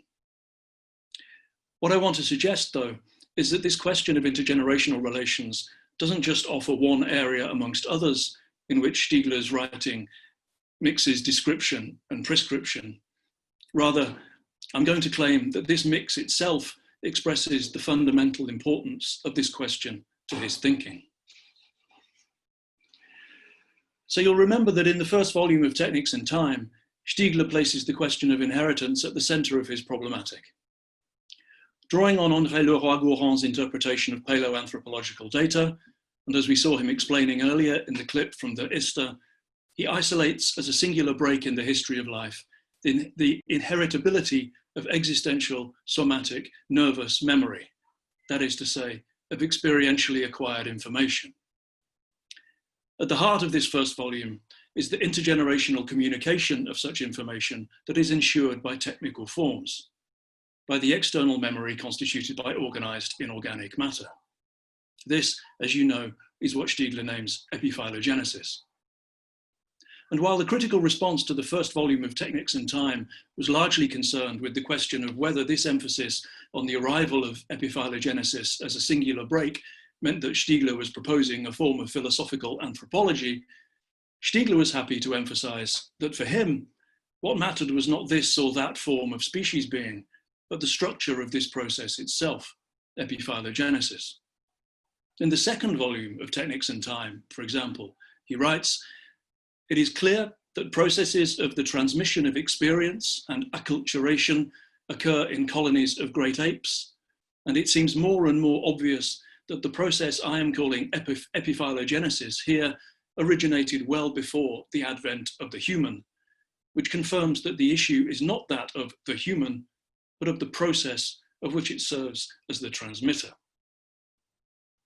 If, according to Stiegler's thesis in this series, Technics opens time, we should accordingly note that this thesis bears a further qualification. Technics opens time as intergenerational. Stiegler's thinking here is doubly relational, or perhaps both relational and meta-relational. Technics names not a collection of technical forms, but a relation to technical forms, and that relation to technical forms takes the form of intergenerational relation. Now, as everybody knows, once Stiegler had established his conceptual architecture in Techniques in Time, he set such fundamental descriptive labors aside to produce instead writings that were primarily socially engaged, indeed most often polemically prescriptive. I'll come back to this widespread, simplistic account of Stiegler's output below. But amongst the earlier of these explicitly socially committed writings, we should not be surprised to find Taking Care of Youth and the Generations. It's in this work that Stiegler diagnoses what he presents as a crisis of intergenerational relation, in which different generational roles are being indifferently collapsed into a continuum of drive-based consumerist addiction. Given the doubly relational structure of epiphylogenesis, this collapse closes two dimensions of relation in particular: the relation to time as delay that is built into the structure of sublimation, and the intergenerational relation through which this sublimatory relation to time is elaborated via the technical object as Winnicottian transitional object. If the psychoanalytical framework that comes to the fore in this phase of Stiegler's writing arguably introduces an unhelpfully ahistorical normative quality to his model here, with its references to the mother, the father, the child, the teddy bear, and so on, it's worth noting not only that this quality gave this framework a limited lifespan within his thinking, but also that, again, for Stiegler, what really matters is the structure. He's explicit on this. As far as he's concerned, the function fulfilled by this or that parent, say, in a psychoanalytical account, can happily float free of any particular role as long as it is fulfilled. And this, because what matters is not the inculcation of this or that set of values, but the technical relation to time as a long circuit of intergenerational cultural relay. if the technical short-circuiting of this relation is toxic in Stiegler's account, this is not only, perhaps not even principally, because it weakens the capacity for sublimation, but also, and especially, because it confiscates a relation to time in the mode of delayed transfer. And with this, possibilities of indirect, oblique transfer and adoption, that is, of the unhoped for, what Stiegler often referred to by the Heraclitan name of the Anelpiston, or later in his writing, by Whitehead's term of bifurcation. If we now recall that technics opens time as intergenerational, we can see just why this confiscation is, in Stiegler's view, so disastrous. For epiphylogenetic beings, if there is no relation to time in this mode of delayed, even oblique, even bifurcating intergenerational transfer, there is, in fact, no relation to time at all. This, then, is why Greta Thunberg's generation is defined by a crisis of generationality as such, and why this crisis is, for Stiegler, an integral dimension of the generalized crisis of which disastrous climate change is the planetary scale indicator. For whether he expresses this in the language of phenomenology, psychoanalysis, or thermodynamics, what Stiegler sees as critically threatened by the so far largely successful attempt to subordinate all vital and symbolic processes to the increasingly short-term cravings of speculative finance is above all this temporality of relationality, of delay and relay, of transmission and adoption. If this subordination is proving catastrophic for the form of life we call human, which in the process is dragging all manner of other forms of life into its implosion, it is simply because this temporality is definitional of this form of life as epiphylogenetic. And in turn, this is why it's a simplification to see Stiegler as having left descriptive philosophical fundamentals behind for the urgency of prescriptive polemic. On the one hand, of course, this caricature ignores the significant amounts of conceptual heavy lifting Stiegler is doing in works such as the Symbolic Misery, Disbelief and Discredit, and Automatic Society series. But on the other hand, and more importantly, the permeability of the fact-value distinction is built into Stiegler's philosophy from the start. For in Stiegler's description, epiphylogenesis never attains the purity of the transcendental. By definition, as a relational operation between generations, it is always this relay via these technical forms. Although he always professed himself bewildered by Derrida's notion of the quasi-transcendental, this is why Stiegler thought of the structure of his own thinking as atranscendental. From one generation to the next, or better, from one intergenerational transfer to the next, epiphylogenesis repeats as differentiation. And what this means, in turn, is that epiphylogenesis is always the question of its mode. It is, we might say, all mode and no substance. This relay, via these technical forms, means just how. As delay and relay, transfer and adoption, intergenerational relation is a fact that is always enacting a value. If such transfer, always indirect, sometimes oblique, sometimes confiscated, is definitional of epiphylogenetic being, this being is structured by the rhythmic question of how this transfer is taking place. In this sense, this being just is the question of the value enacted in this transfer, this adoption. Epiphylogenesis knows no distinction between facts and values. The crisis of intergenerational relation affecting Greta Thunberg's generation results not from the absence of such epiphylogenetic transfer, but from its practice in the mode of collapse, from its degree zero, as it were. For Stiegler, there can be no question of such absence, just as there can be no question of salvation. As he always insisted, Stiegler's thought is a tragic thought. That is to say, it is never a question of if, but always of how. Always a question of the composition of curative and toxic tendencies.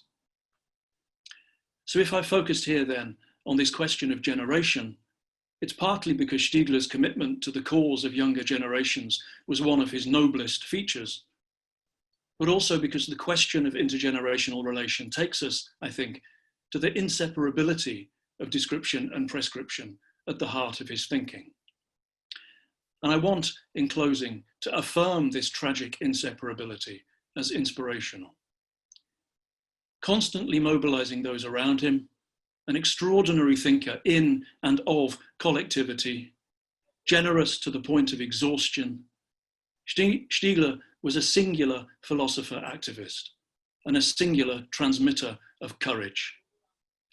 In the happy absence of all salvation then, and the profound pain of your absence, Bernard, salut.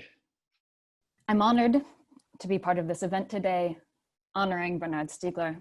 Thank you to Emily and Peter for including me. I'd like to offer today 2 short reflections or recollections. I've given them the titles or tags to help guide me most of all. The first is called Downtime and the second, Eclipses. So Downtime. I had the good fortune of getting to spend a little time with Bernard Stiegler, a little downtime, when with my friend and colleague Daniel Hoffman-Schwartz, who will be speaking in just a moment, I invited Stiegler to speak at Princeton University in 2015. Dan and I had organized an event around Jacques Derrida's Right to Philosophy, Du droit à la philosophie, a text reflecting on the institutional place of philosophy and in particular on the foundation of the Collège International de Philosophie in the early 1980s. What I didn't realize at the time and failed to mention entirely was that Bernard Stiegler was one of the first directeurs de programme at the Collège in 1984, shortly after his release from prison. Indeed, this was, as I understand it, his first job, if you can call it that. One might think there's reason not to call it that, but his first job as a philosopher.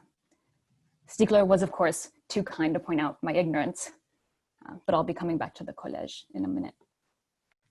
Dan and I were absolutely thrilled that Stiegler had agreed to come to Princeton, and we decided that the most hospitable thing we could do to demonstrate that enthusiasm was to go meet him in person at the Newark airport when he arrived from Paris. This turned out to be nothing short of a fiasco. Dan and I decided we should take the train instead of driving because it was rush hour and we'd inevitably get stuck in that traffic on the New Jersey Turnpike that maybe some of you are familiar with. So we hopped a New Jersey Transit train from Princeton, and somehow we still ended up running late. By the time we got to the airport, Bernard was already there, waiting for us with his bags, very patiently. We greeted him, we made our way back to the train station, only to discover we had just missed the return train and that the next one wouldn't be coming for over an hour.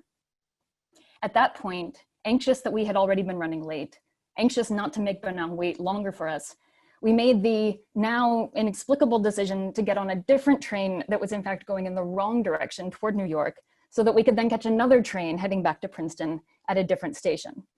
At this other station in Newark, we managed to get completely turned around, dragging Bernard Stiegler from platform to platform in utter disorientation, imploring strangers for help as trains sped by us. I remember feeling at the time very small, very embarrassed, and very lost. But I cannot emphasize enough how patient, how absolutely generous, how completely unfazed Bernard was by the series of delays and our fumbling attempts to get back in sync with the New Jersey Transit. Even though we must have been exhausted, he smiled and joked, lugging his suitcase from train to train, saying our misadventure reminded him of a movie. He was cheerfully along for the ride. Dan and I were grateful for this exceptional forbearance, and we were even astonished by it from someone of his stature, but we shouldn't have been surprised. Stiegler's patience, a kind of radical patience, is everywhere in his work. It dictates the rigor and the rhythm of his almost slow motion movement through the acceleration of techniques, an acceleration he alerts us to with urgency without ever succumbing to that urgency, as if the salutary pharmacological gesture consisted above all in meeting speed, but with care, going slow while going fast, by recognizing speed as both a quasi-transcendental condition of human life and at the same time as a real emergency, both things at once.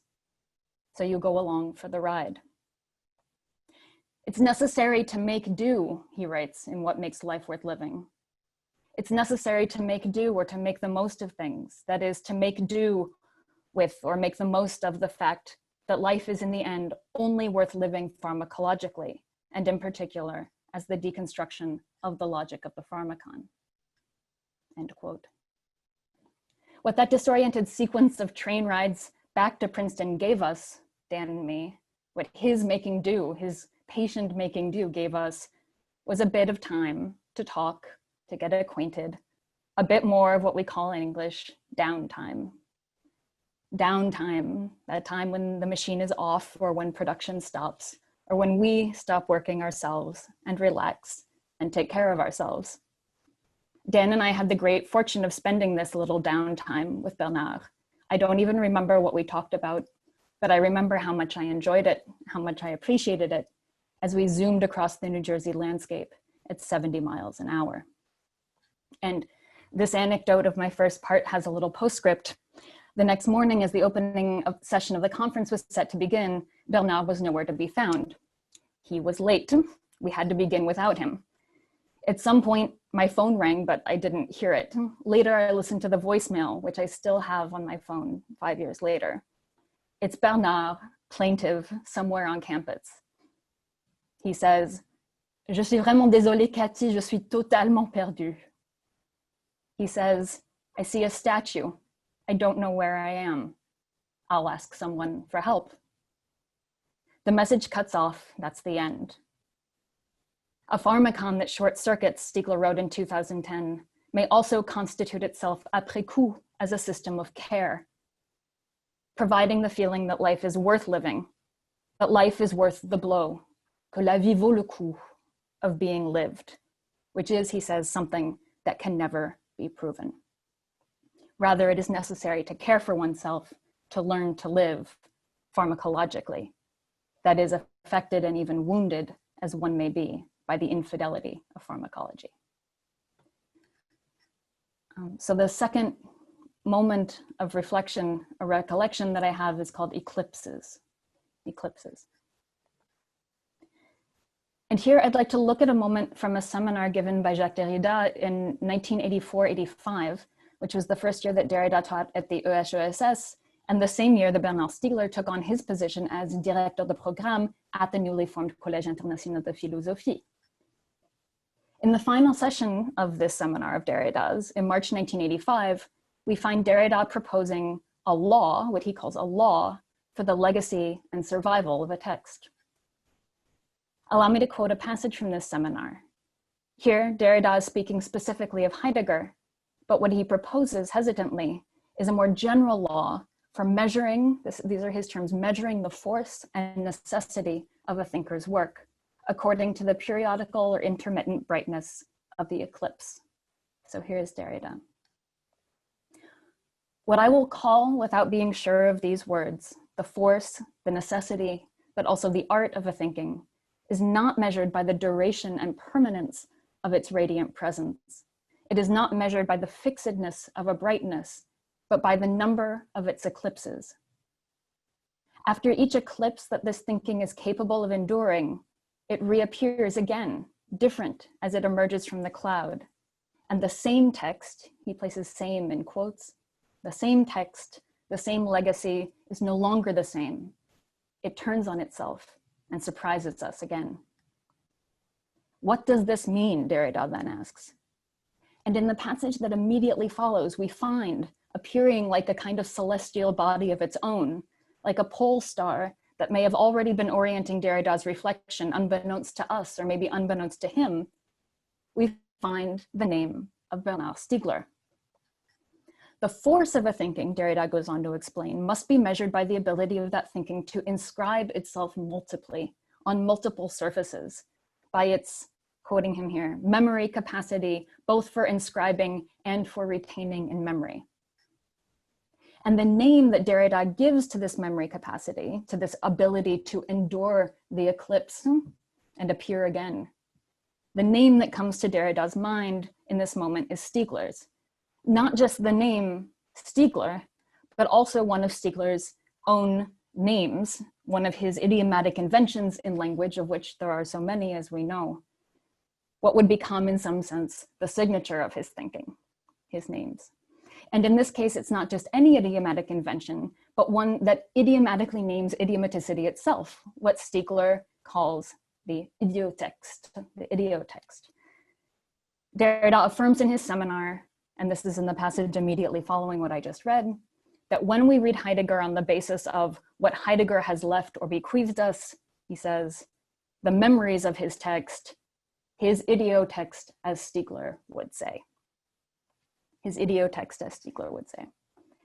And as Stiegler explained in a much later interview, idiotext was the name of what he was attempting to think in his own seminar at the Collège in 1984-85. He recounts in this later interview a conversation that he had with François Laruelle, who asked him what he was working on in his seminar. They were both teaching at the Collège. Stiegler responded by saying that he wasn't interested in the subject, but rather, quote, the manner in which processes constitute themselves interests me, and I call that the idiotext, how an idiocy, in the original sense of the term, that is, a singularity, is constituted. It's a theory of singularity that is not a theory of the subject. At which point Laruelle apparently said to him, but that's not your theory, that's Simondon's. At which point Stiegler apparently went and read for the first time Simondon, and Simondon's term individuation came, he says, to eclipse his own idiotext. So why did I bring us back to this moment in Derrida's seminar now on this occasion?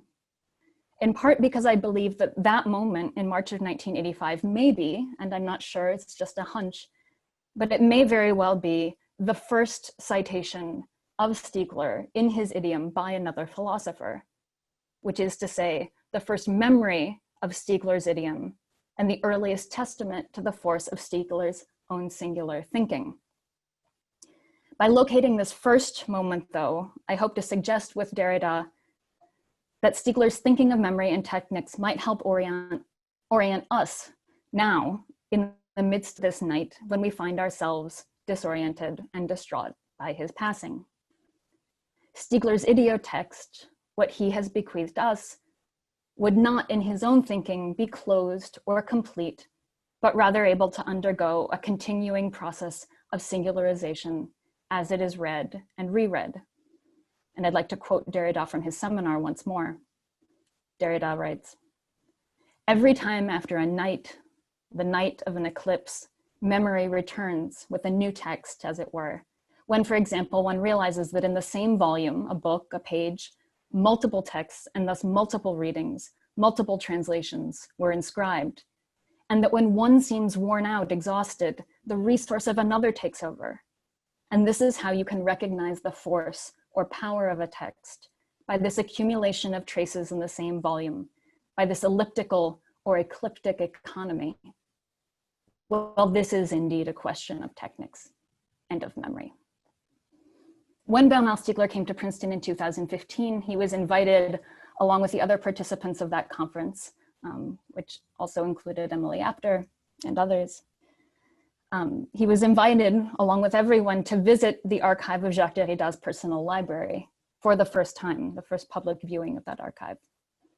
And in that archive, one sees in Derrida's books, especially Derrida's copies of Heidegger, the accumulation of traces of many passages or campaigns of reading. Traces of the eclipse, we could say, or that ecliptical economy, the pen or pencil passing over the same page in the same volume again and again, returning over and over to a text where multiple texts and multiple readings were already inscribed according to that economy and that idiom. And I remember saying to Bernard on that occasion that Derrida had already anticipated our reading of his personal library, that he had prepared the scene for us by giving us his thinking of survival and the trace, that Derrida had, as it were, bequeathed us an invitation into his library. He wanted us there, he wanted us to read as part of the machinery of survival. And I remember Bernard's response, which was laconic and which was said gently, but not without some ambivalence and maybe even a little bite. He said, "Il ne pensait qu'à ça," he said, referring to Derrida, and this question of survival, his own survival. And he repeated it. Il ne pensait qu'à ça. That's all he thought about. It goes without saying that I didn't know Bernard Stiegler well enough or long enough to know what preoccupied him, but as a reader of Stiegler, I want to say that like Derrida, but in his own way and in his own idiom, il ne pensait qu'à ça.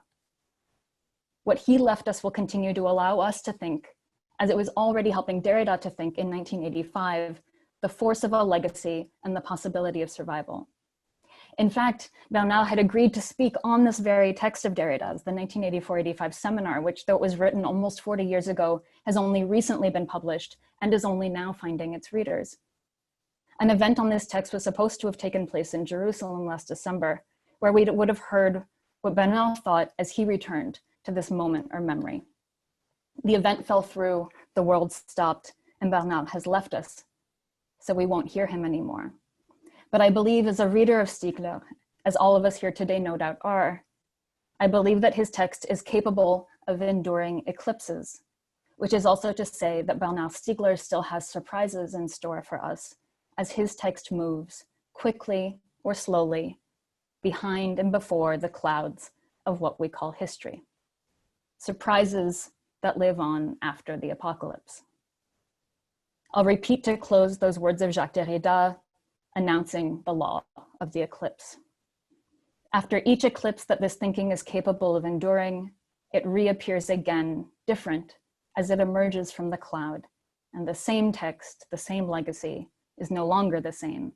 It turns on itself and surprises us again. Thank you very much. Thanks so much. I wanted to thank Emily and Peter for this invitation, and I also wanted to very moved to be here. And I wanted to reiterate my thanks also to the Maison staff for this kind of incredibly technically challenging undertaking. Okay, I'll begin. With the time I have today, I would like to trace one path through Bernard Stiegler's thought, while also touching on a few moments of particular intensity, moments of reading that have stuck with me or moved me for whatever reason. In radicalizing and reinterpreting Derrida's understanding of the supplement into a robust thinking of originary technicity, Stiegler opened up a new possibility for articulating the deconstruction of metaphysics with critical theory and even a certain version of Marxism. If consciousness and technics are co-originary, if the who always emerges in relation to a prosthetic what, this means that the industrialization of memory, characteristic of post-World War II capitalism, should be understood as mutation in the longue durée of technics, rather than as a historico-metaphysical rupture. Stiegler thus picks up and elaborates an implicit, largely unarticulated dimension of the early Derrida's deconstruction of Husserl. Though much attention has been given to Derrida's taking apart of the Husserlian distinction between primary and secondary retention, that is, between the memory intrinsic to perception and memory as discrete imaginative act, it is Derrida's somewhat earlier analysis of the problem of the historicity of truth in Husserl's crisis writings that catalyzes Derrida's famous turn to the problem of writing, which Stiegler will formalize in turn as that of tertiary retention. There, Derrida complicates Husserl's account of an intuitive Urstiftung, or foundation, or founding, I should say, of science, subject to phenomenological desedimentation, by insisting on the aporia of originary writing.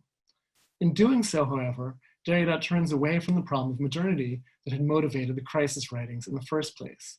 Stiegler takes the road not taken by Derrida, to think the crisis of modernity together with the aporia of originary writing, precisely by thinking the mutation of tertiary retention, i.e. the already there of writing that is also the a priori historicity of consciousness, into industrial memory. Stiegler's writing in this sense forms a kind of belated communication between Derrida's early readings of Husserl and the Frankfurt School writings that occupy the historical interval between Husserl and Derrida, specifically Adorno and Horkheimer's famous or infamous chapter on the culture industry, which Stiegler reads in Technics in Time 3, more as exemplary witness and symptom of the mutation than as the fully lucid critical demystification it would wish to be, in spite of itself. Transposing his beloved Husserlian example of melody as a temporal object, consisting of retention and protension, memory and anticipation, onto the culture industry thesis, Stiegler theorizes a loop or circuit. The tertiary retention of industrial temporal objects comes to filter, shape, and train the protension of the subject, gradually diminishing its aesthetico-noetic capacity. This is Stiegler's way of saving or salvaging the culture industry thesis, much and justly maligned for its totalizing and elitist tendencies. Though Stiegler theorizes this loop between retention and protension as a structure of violence, it is a peculiar violence, a violence done to what was never whole or complete, never full. In this sense, Stiegler parts ways with the residual humanism of the dialectic of enlightenment. Moreover, the anti-humanism of the faulty origin allows, or indeed necessitates, that Stiegler theorizes this loop between retention and protension within the broader history of technical noetic practices.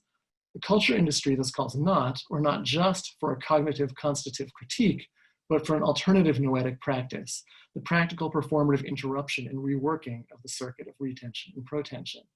Following this therapeutic meutic path, the opium of the people should yield bit by bit here and there to the otium of the people, the cultivation and training of intellectuality.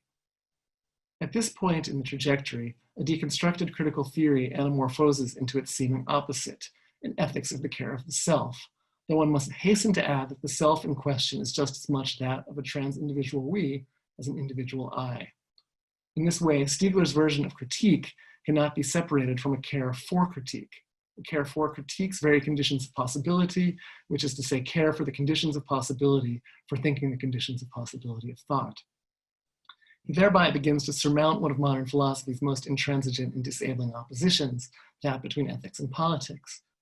Attending a 2006 Ars Industriales seminar at the Collège International de Philosophie, I recall being scandalized when Stiegler, who at that time I strongly identified with Heidegger and Derrida, rather mischievously proclaimed that Foucault had gone farther than anyone else in thinking the problem of technics. I now think I understand somewhat better what Stiegler meant. It was, of course, Bernard himself who really elaborated the technical dimension of Foucault's late thought. There would be much to say about Stiegler's relation to the previous generation of French philosophers, particularly given that generational transmission is one of Stiegler's great themes. Suffice it to say that Stiegler, confronted with such overwhelming predecessors, practiced a healthy, experimental, and synthetic impiety without ever yielding to mere eclecticism. I recently encountered one of Stiegler's earliest texts, Programs of the Improbable, Short Circuits of the Unheard of, from 1986, but just translated into English by Robert Hughes in 2014. It provides one of the most compelling images in all of Stiegler's oeuvre of the trans-individual techniques of self-transformation, the individuation of the I that is at once the trans-individuation of the we, even if it's not yet quite couched in these terms. The image is striking in that it contains perhaps the only extended reference to jazz in Stiegler's oeuvre, a reference that more or less uniquely recalls this aspect of Stiegler's, as it were, pre-philosophical past, the now mythical jazz bistro in Toulouse, where he first encountered his philosophical mentor, Gérard Grenelle. To channel the early Stiegler, picture the young Charlie Parker, not yet Bird, the famed inventor of bebop, alone with his saxophone and phonograph, and therefore not really alone at all, lifting and dropping the needle again and again on the records of his hero, Lester Young, slowing the record down so as to catch the nuances of Young's technique and style that could not be captured by conventional musical notation. Eventually, Parker's signature style would come from playing Young's lines at twice the speed, as if Parker had internalized the phonographic apparatus and could now simply twist the screw in the opposite direction, transposing tenor to alto in the process. In this instance of a musical epoche, one idiom emerges out of the errant repetition of another. Bird becomes Bird by listening to and then playing Lester Young at the wrong speed and pitch, thus individuating himself and trans-individuating the tradition in the same stroke.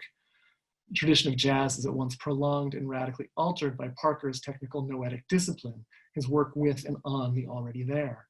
This Denkbild should be read alongside the remarkable pages on the instrumental condition in Technics in Time 1, where Stiegler argues, contra Heidegger, that instrumentality is not reducible to the means-end relation.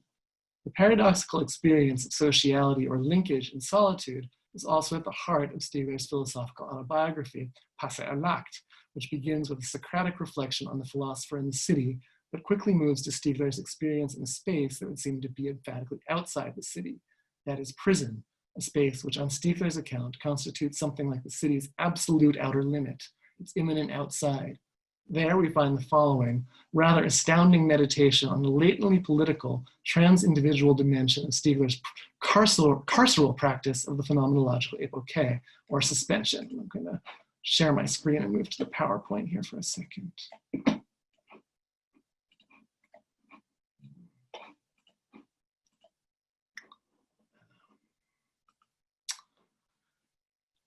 Then, by chance, thanks to Gérard Grenelle himself, thanks to the books, the paper, the knowledge of writing and reading taught to me by the Republic, for which I here give thanks as a child cherishing its mother, through this chance issuing from struggles that were conducted for literacy, notably by philosophers, struggle that would prove one can conduct a politics of the passage to the philosophical act, if you will, by the chance of everything that I will shortly call the already there, which left me the legacy of that fortunate heritage, I was able to pass from the empirical practice of the epoche, of the suspension, to a practice that was reasoned, methodical, and to an apodictic vocation or pretension.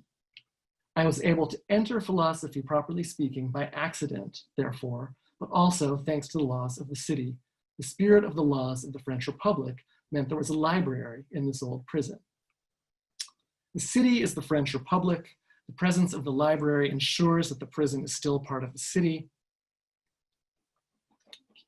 And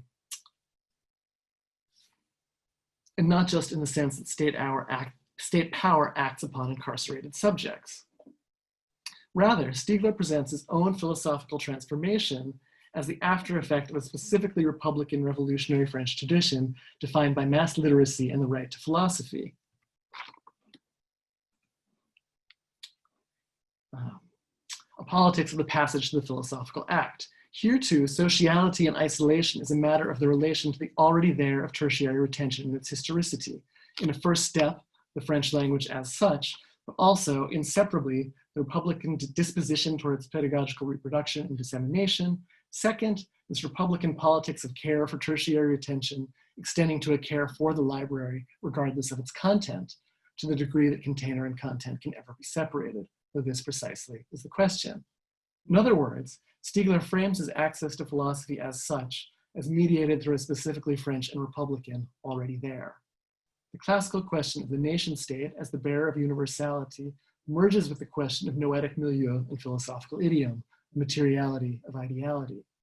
The tonality of the passage is difficult to hear or read. If there is irony here, it is not a facile or sarcastic irony, but the deep philosophical irony of the epoche, detachment, even a certain stoicism, the refusal of ressentiment, the requirement to think on the basis of the what is, albeit a what is apprehended in its becoming and heterogeneity, its self-difference. Does any normative injunction follow, implicitly or explicitly, from this most unexpected expression of gratitude? Can the name Republic still signal the politics of the passage to the philosophical act, the cultivation of the noetic milieu, the composition of the we through trans-individual care of the self? Is it more gracious and grateful to hold on to this name or to let it go? Stiegler does not answer these questions here, but they percolate just below the surface. Before ending, I would like to cite and just barely begin to read another passage from the same period,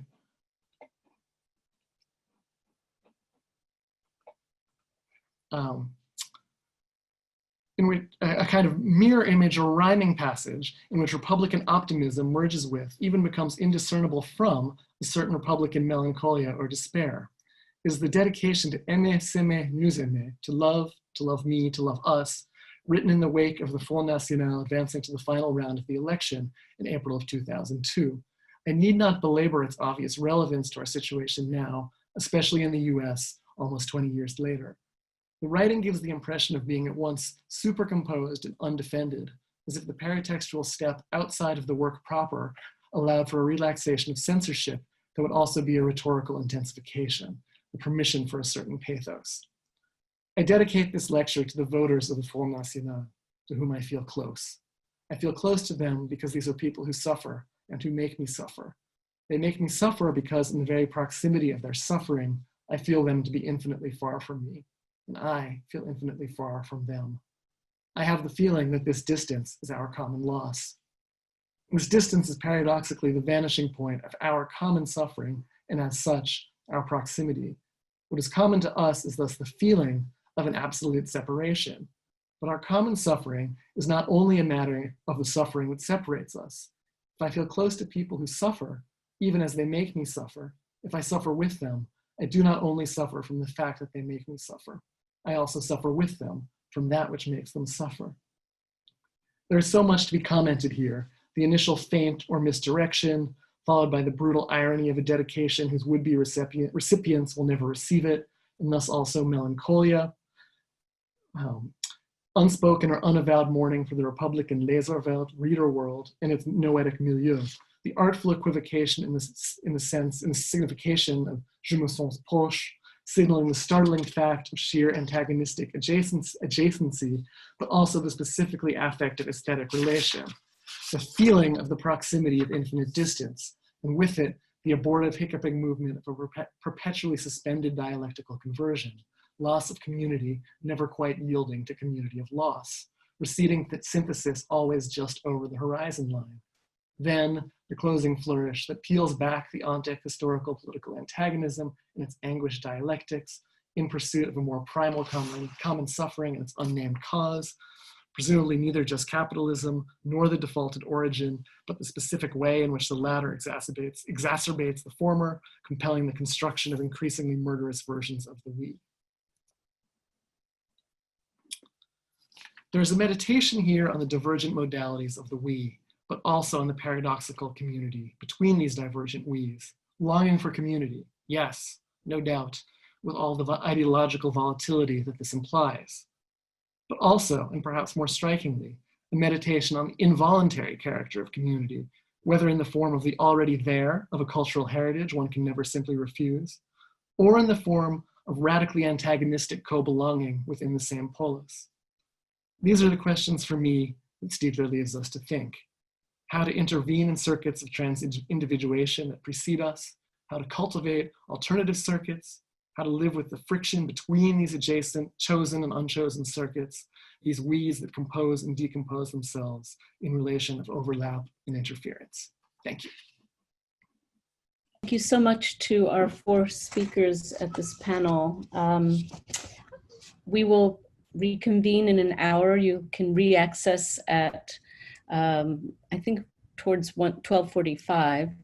And just to remind anybody, there'll be a closing of the Zoom event during the lunch break, and you'll be able to re-access, as I mentioned, it towards 1 o'clock using the same link you used in your registration email to enter in the morning. Thank you so much for this remarkable first part 1 and part 2, and I will see you very soon at 1 o'clock. Thank you again. Good afternoon, everyone, on the East Coast of the US at least. Good evening or good morning for others elsewhere. We are resuming the memorial organized at NYU's La Maison Française for our dear friend Bernard Stiegler, who passed away last month on August 5. I want to welcome and thank our 4 speakers this afternoon. Emily Apter, Professor of French and Comparative Literature at NYU, and we should be especially grateful to Emily for the initiative of this memorial, and I thank her warmly too for inviting me to organize it with her.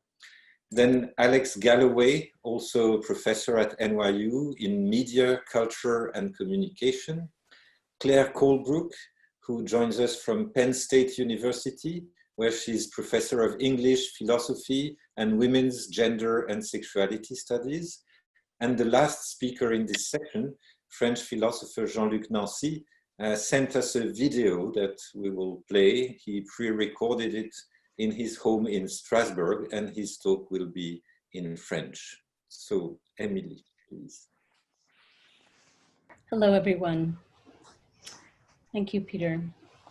The passing of Bernard Stiegler, one of the great French thinkers whose experimental forays at the juncture of media theory and philosophy, a living link to the work of Derrida, Simondon, Foucault, Deleuze, Guattari, and countless others, saddens us greatly. He took us on an astounding journey traversing transmedial aesthetics, noetics, psychopharmacology, mechanology, much more. I imagine him in his prison cell after he was convicted of bank robbery, speaking little, ingesting a regimen of Kant, Marx, Mallarmé, and Proust, training himself to live, as Verlaine put it, cellulairement. Unknown caller. Excuse me. Sorry about that. Losing Bernard in the end of a pandemic, when in the midst of a pandemic, when life is turned inward and often hypnotically fixated on the end of the Anthropocene, we may find solace in Bernard's notion of the Neganthropocene and its variant, the Anthropocene. It's always one's worst nightmare, a phone explosion. Let me come back. Losing Bernard in the midst of a pandemic when life is turned inward and often hypnotically fixated on the end of the Anthropocene, we may find solace in Bernard's notion of the Neganthropocene, which he defined as a, quote, jubilant escape route, a will to transformative and politically accountable chaos that remaps agency, power, semio-capitalism, end of quote.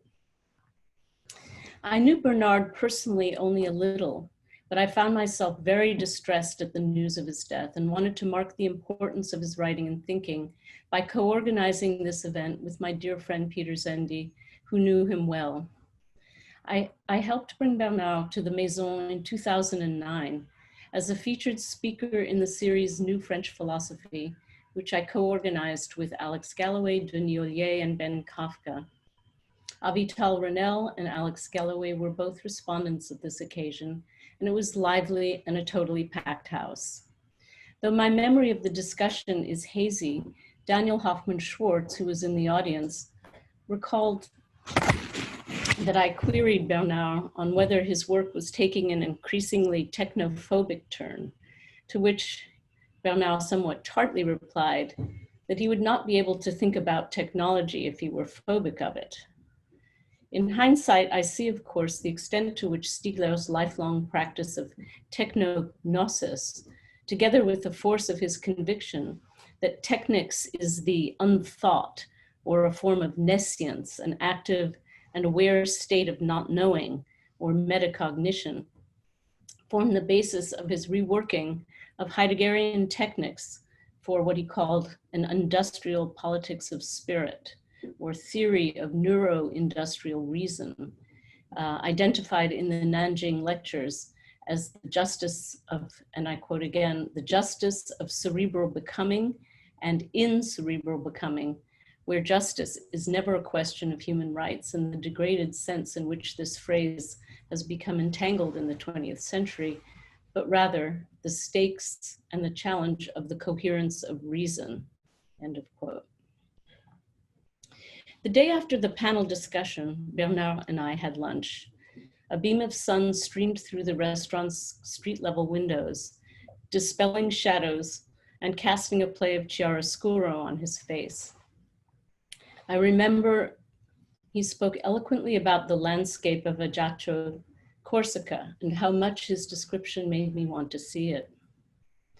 I met him on a few subsequent occasions. He always left me with the lingering impression of his joie de vivre, buoyed by the pulsion of something to say. Stiegler's sentences, as we know, were stippled with emphatic punctuations and proliferations of what Peter Szendy affectionately called the ce que j'appelle, what I would call. They offered climbing frames of jargon, a term of contempt for most Americans and a pander to Adorno's jargon of authenticity, but for others, myself included, the name for performance art of creative technopoiesis, a mode of theorizing akin to what Barbara Cassin calls philosophizing in tongues. This jargon models the connection between Babel and Babel, found in the secret languages of troubadours, vagabonds, and thieves. And of course, I'm thinking here of Daniel Heller Rosen's wonderful book, Dark Tongues, on the art of rogues and riddlers. So this performance of technopoiesis that also is grounded in the singular vocabulary of Heidegger, the terms that anchored Stiegler's concerns, and there are so many of them, but Gestell, Gelassenheit, Ereignis, Dasein, Wesen, Weg, Sorge. These were terms that came back continuously, as well as, of course, Derrida's arche, pharmakon, difference, dissemination. and so on. So we could say that in this spirit, Bernard creates his own toolkit following theirs, including those monstrosities like mnémotechnique, exomatisation, psychopouvoir, and one of my favorites, which I remember really had an audience member stumped, the noetic necromas. In the play of Différence adjoining pensée with an E and pensée with an A, we discover care-filled thinking, a caring about having something to say. To philosophize for Bernard was not a game of snipers and self-aggrandizers. It was a tryout, a shout out for life. At a Theory, Culture, and Society conference held in spring 2019 that we can access online, Bernard engaged animatedly with Achille Mbembe. We see him burning through the time allotted for Q&A. The moderator nags him. We have only 10 minutes. But Bernard, unfazed, ignoring the annoying breaks of conference referees, must have his say. This drive toward the finish, this refusal of academicus interruptus, becomes a stand against capitalist timekeeping, the Kantian finitude of concepts, and the foreshortening spiral of misère, mécréance, and déchéance, perhaps the very spiral encountered during a bout of psychedelic drug taking in prison that Yuk Hui tracks to it as an yet unpublished portion of the multi-volume series Time and Technics and Time. Stiegler and Mbembe were both addressing ways of theorizing reparations. Mbembe invoked reparations in the name of a remembering of the planet. He called for a suturing of its dismembered parts, human, oceanic, atmospheric, terrestrial, by means of a mutualist ethical imperative, an ecological categorical imperative. Making whole, restoring solvency and health, indemnifying the theft of cultural patrimony, means countering the death drive towards separation, manifest in the world over in what Mbembe dubs the new desire for apartheid. This desire manifests itself in the proliferation of gated enclaves, walled off access to the shoreline, the offshoring of wealth and corporate sovereign wealth funds, shielded from taxation and the governmental red tape of nations. City-states unto themselves, patrolled by their own armies, exercising hegemonic powers of surveillance over the lives of others. These leviathans of late liberalism have bypassed political institutions altogether and dedicated themselves to an off-ramp way of life. Tracing how secessionary computational capitalism comes out of the history of racial capitalism, slavery, the plantation economy, extractive industries, Mbembe leaned on Stiegler's notion of disinhibition developed in the age of disruption, which connotes not just economic exuberance or creative destruction in, of course, the Schumpeter sense, but also the complete untethering of capitalist interest from an ethic of planetary welfare. For Mbembe, disinhibition leaves its fatal mark on the nomos of the earth in the form of trashed nature, warehoused living species, and roving populations of the discounted in the full sense of that word, people who are marked down, discarded, politically ignored, unseen, and undercounted. Repairing the planetary damage wrought by the asset strippers who have the luxury of retreating from the toxic dumps they leave behind is what motivates reparative praxis, a mechanological praxis, an organology of machines inspired by the labor of legions of mechanics, repairers of old cars, and out-of-date cell phones, who care for, tend to, sustain through practical, unschooled know-how, the technological pharmacon. In my own efforts to theorize reparative translation, I turned to Stiegler's pharmacology of technological memory and specific use of soin and pansement as terms that suggest a wound dressing. First, for the double fault of epithemius, who Bernard tells us in Time and Technics committed a double fault, first an act of forgetting humans, and then of the theft which he urged on Prometheus, namely stealing the gift of skill in the arts as well as fire from Hephaestus and Athena. This double fault leaves humans, he says, naked, like small premature animals without fur and means of defense, in advance of ourselves, as advance. I also turned to Stiegler's practice of taking care, the prendre soin, to mitigate forms of social harming in speech, modes of redress for rape speech, hate speech, violations of sacred tongues, abrogated rights to language, and unfree talk. Stiegler would mine the connection between healing and thinking, discovered in the Old French spelling of penser, with its historical semantics of to care for, to fill the belly, to feed and groom a horse, and penser, to think. Equally crucial was his diagnosis of mal-être, loosely rendered as bad being or the ill-fittingness of being.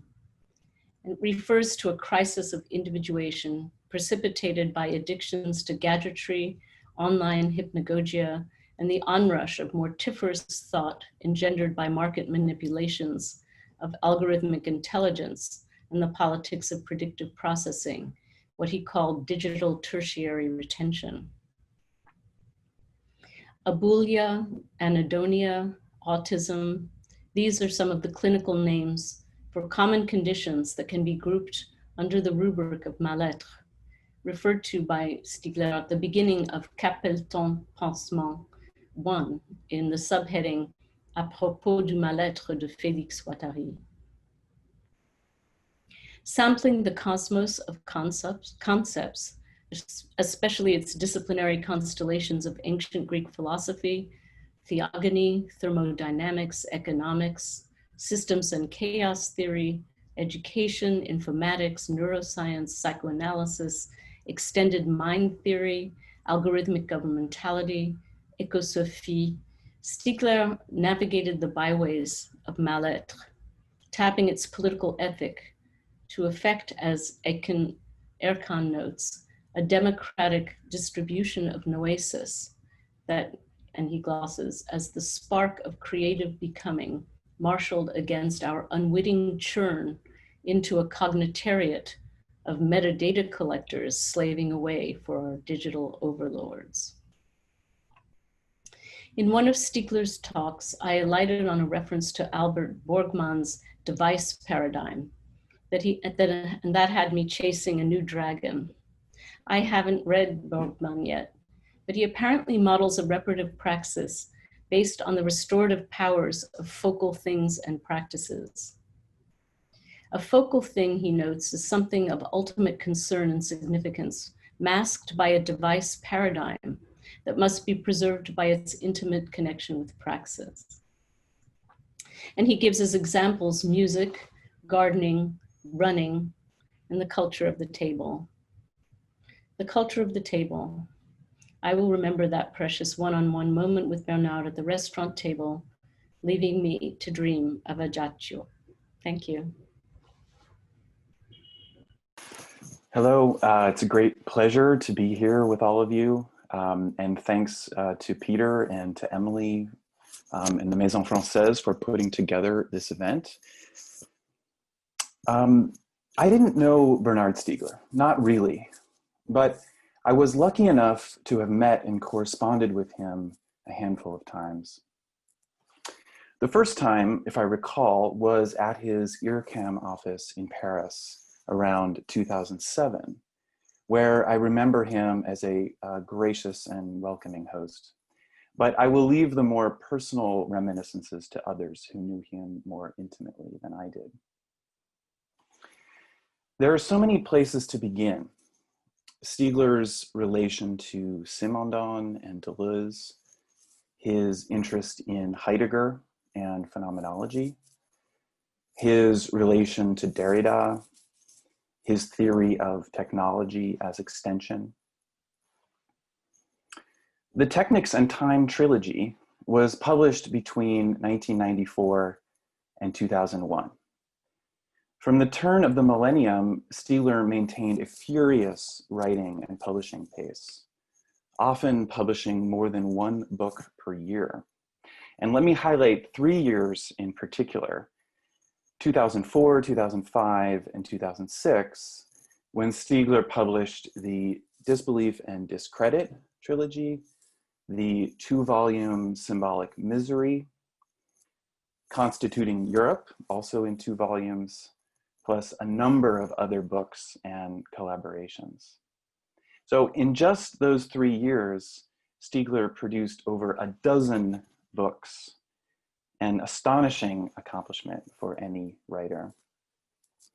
And it didn't end there. He continued writing furiously with the important book Taking Care in 2008, and many others right up to his death last month. But those 3 years from 2004 to 2006, I think, are key. The dozen books from those years swirl and melt together in my mind. The many themes overlapping and returning like musical motifs.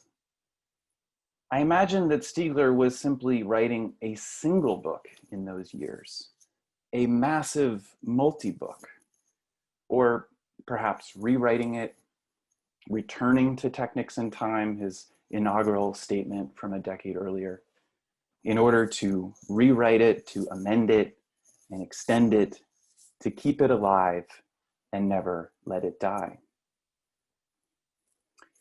Stiegler was always repeating and returning. Technics and Time 1 was the beginning of a philosophical project, and Stiegler would compulsively return to the same questions first posed in 1994. His books function less like a series of standalone statements and more like an interconnected mesh. Inspect Stiegler's footnotes to find evidence of the network. And he was constantly linking back to himself, in fact, reconnecting back to his previous volumes, glancing forward to announce a new book just over the horizon. Now, some of his readers were perplexed by such a dense thicket of self-reference. And in fact, Stiegler was fully conscious of his writing style and defended his practice in the opening pages of Symbolic Misery 2. And I'd like to read a paragraph from the opening pages of Symbolic Misery 2. I try to make it so that all my books can be read independently, and yet they form series that run into each other. They are steps in a construction. I do not proceed through monographs or essays. On the contrary, I have my sights set on what is always more or less the same question, on what is, I believe, a constant question. To be frank, the question. I come back to it endlessly, varying the angle, seeking to deepen it according to both the necessities and the urgencies of the day. And in order to do so, in each new work, I try to set off from the gains of the earlier works, re-examining them as I summarize them. Over the course of this deepening, the question opens new questions, which together form a network. It is for this reason that when I write a new book, I always return to my earlier works, in the same way that maps may be used to take stock, and in the same way that you might write a new chapter in an adventure begun a long time ago. A reader recently admonished me for this, and particularly for the frequent references that I make to the Technics and Time series. Another brought to my attention that because of this, my work has the feel of a 19th century system, end quote. Now, conjure in your mind the stacks of numbered tones, the projected future volumes, all these many puzzle pieces fitting together. Primary retentions, secondary retentions, tertiary retentions, 1, 2, 3. After the 3 published volumes of Technics and Time, Stiegler had already planned out 4 more volumes, culminating in 7 total, as far as I can tell. Volume 4 on the travails of truth in the post-truth era. Volume 5 on symbols and diabols, symbols and diabols. Volume 6 on spiritual war. Volume 7 on the necessary default. Some theorists are hysterics, constantly questioning, undoing, disrupting, fracturing, and overwhelming their materials. Stiegler was no hysteric. Instead, he was a builder and a maintainer. He wanted to assemble a system, then spend his free time tweaking the system and bolstering it for the future. He would obsessively return to the same question, the question, as he put it, retouching previous books and updating them with numerous small addenda. Here, Stiegler played the role of the neurotic professor, if you will, generating what Lacan once called university discourse, which is to say the type of discourse oriented toward knowledge. And Stiegler was always oriented toward knowledge. Stiegler was always writing. He was always filling things up with language, coining new terms, and defining new ideas out of old ones. Late in life, Deleuze and Guattari famously defined philosophy as the creation of concepts. No one embodied this credo more actively than Stiegler, sometimes even to a fault. So to read Stiegler is to encounter a steady stream of $2 words, whether invented or adopted. And terminology became technology in Stiegler. Part protective armor, part offensive weapon. Stiegler wielded his words with gusto. Anamnesis, hyponesis, grammatization, organology, primary retentions, the exosomatic, negentropy. For the most part, Stiegler here was a good Athenian, less so a Roman. He preferred Greek etymology, but settled for Latin when Greek wasn't available. So Stiegler was an endlessly creative philosopher. He was also a moralist in the high French style. And I use this word not to condemn Stiegler as a prig, simply to emphasize how he was deeply motivated by the trials of the spirit and psyche, how he frequently lamented the decline in spiritual well-being brought on by capitalism and modern life. Loss and destruction were his obsessions. He spoke frequently of the loss of spirit, the destruction of the psyche. In Symbolic Misery 1, Stiegler lamented the loss of individuation and the loss of participation in the production of symbols. In his book, Acting Out, Stiegler bemoans, quote, the destruction of primordial narcissism and the destruction of the process of psychic and collective individuation. In this sense, Stiegler was a deeply moral thinker, if not also a religious one. He never stopped narrating the story of the fall. Decadence is often aestheticized for popular indulgence, but in decadence, Stiegler only saw individual decay and social regression. Recall how frequently he complained about bêtise, or the boorishness of modern life. In our valueless age, Stiegler was obsessed with reinvigorating life with value. He found solace in a traditional emotion, shame, that affect so roundly rejected by decadents and liberals alike as a tool of Puritan repression. For Stiegler, shame was an essential element in the proper construction of the individual. So while others might decry shame as a disciplinary weapon wielded by unenlightened societies against their wayward subjects, for instance, and while others might revel in the corrupt titillations of decadence, Stiegler returned to a more traditional posture, recasting decadence as regressive and shame as normal, even beneficial. So Stiegler was always repeating, always returning, but only as a way to re-engage in philosophical struggle. Indeed, Stiegler surrounded his project with martial metaphors. He was not merely rewriting his previous books, he explained, but rather, quote, honing weapons and generating, quote, an arsenal of concepts to be used in conflict.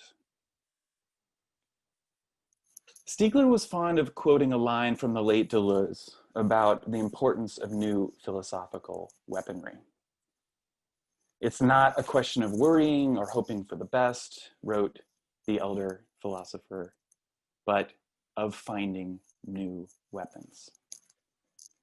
For Stiegler, at least, words were weapons, and the battlefield was human society, if not also the very soul of mankind.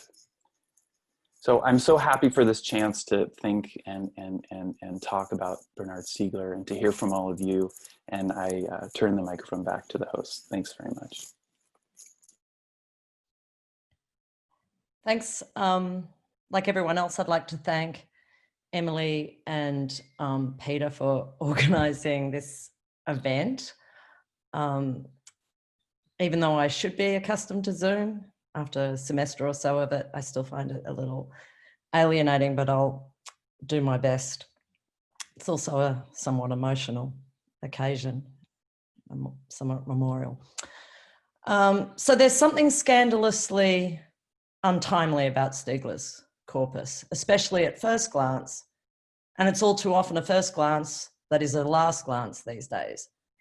And that's indeed one of the problems articulated within Stiegler's work, the quick and disinvested consumption of the archive that no longer takes care and that holds on to the thing as if its possession were a good in itself, rather than the object opening up a space. Books, like all archival things, are transitional objects. And in that respect, they can open a space of desire that either turns in upon itself or opens out to a future that is not fully one's own. To read Stiegler is to learn this about the archive. It itself is a pharmacon, the pharmacon par excellence. But we also encounter this risk of the pharmacon in Stiegler's work itself. So monumental is the project, and so apposite for an epoch confronting a manifestly destructive mode of autonomy, that one may well end up being dazzled to the point of paralysis by Stiegler's work. I think this is the point that I've got to. I find it mesmerizing, sort of meditative, precisely because of its vast relevance, but also its untimely capacity to pose problems. This is where one notices also, I think, the power of infidelity, especially in Stiegler's relation to his own archival objects. One must somehow be seduced by an object in order to live and have a world is a major Stiegler premise. But that seduction, particularly in the case of philosophy as a form of mystagogy, amounts in Stiegler's own case to a fidelity to the philosophical archive that is fulfilled by transgression. I think above and all, what makes him such a profound reader of the philosophical tradition is that his fidelity to philosophy comes out as a form of infidelity. To be seduced by Derrida can either amount to holding on to that corpus with a sense of maintaining its presence, or intuiting that moment in a corpus where it remains too faithful to itself. So I think this applies to the way Stiegler reads Derrida, Foucault, Deleuze. To be faithful to a corpus is to find the moment that it betrays itself and to work through that betrayal. For Stiegler, this amounts to composing a genealogy of the time of techniques, transgressing, for example, the Derridean resistance to questions of Genesis. And this transgression has a twofold significance. It evidences a mode of fidelity where reading a text leads to rupturing its borders, and more importantly, it enables a certain infidelity to who we happen to be. I think for me, negotiating the problem of techniques and time in Stiegler is negotiating what it means to be unfaithful to oneself, unfaithful to the human.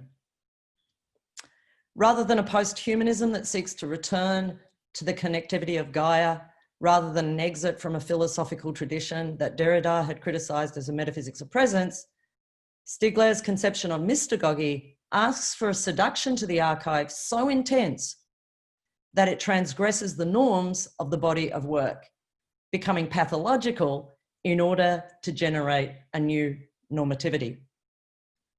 And it was odd, I think, that it was Derrida who quoted William Blake in Politics of Friendship, "Do be my enemy for friendship's sake," when Derrida's corpus was far more oriented to amity with the canon than Stiegler's extravagant infidelity.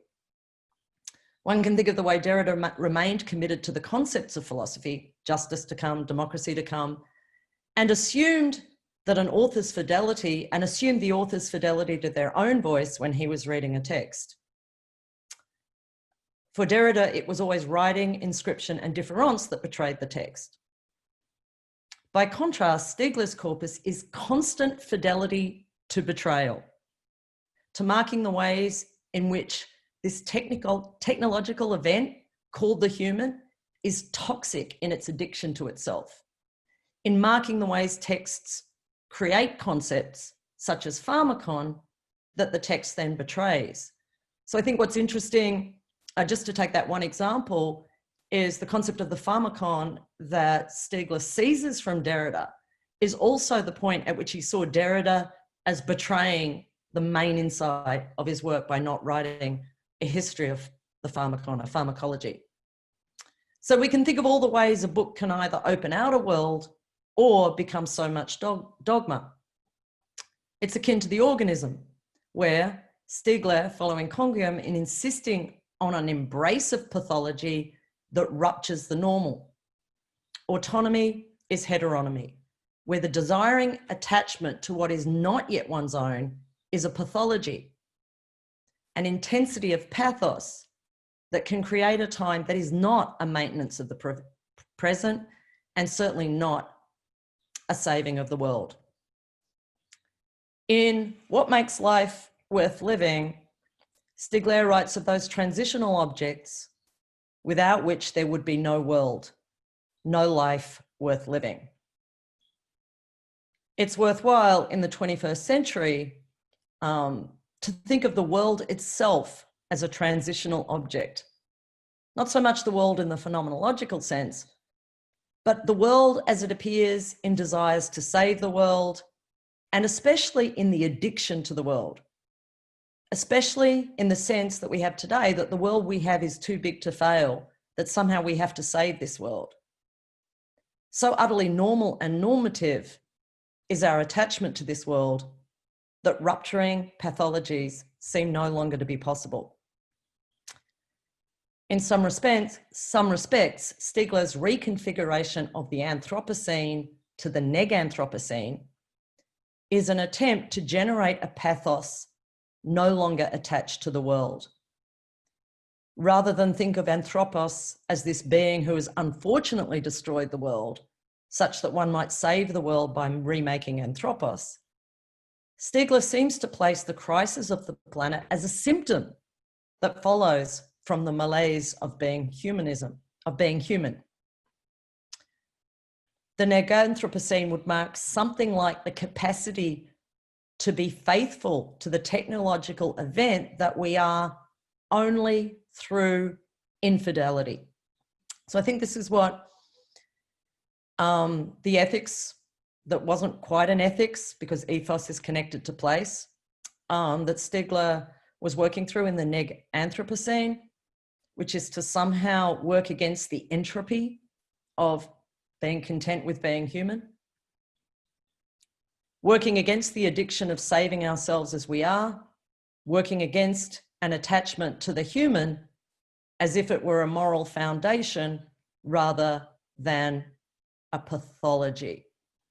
So seeing the human as a pathology was not a way of being anti-human or post-human. It was a way of working with that twin sense of pathology as a pathos that both can create a time, or a pathology in which something simply remains unto itself. So this returns me to the untimely infidelity of Stiegler's work, at once unfaithful to most strands of post-humanism in its acceptance of the human as the predicament we inhabit, faithful to the human only insofar as one works seemingly against the degradation of the human rather than saving the world. Scandalously transgressive when it comes to philosophies and deconstructions, suspension of factical questions of genesis, where deconstruction refused the innocence, presence, and security of pre-technological life. Stiegler simply accepted that we were always already contaminated by technique. That wasn't what was interesting. What was interesting was to negotiate the time and space of that contamination. This raises a new ethical problem. Not how much life can we save from techne. So I guess this refers back to Emily's point about technophobia and technophilia.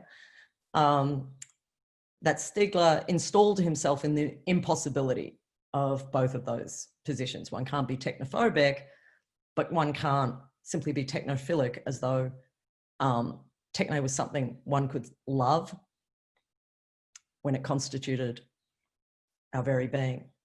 So there was not how much life we can save from techno, not some appeal to a life prior to techno, and certainly not a battle between good and evil technologies.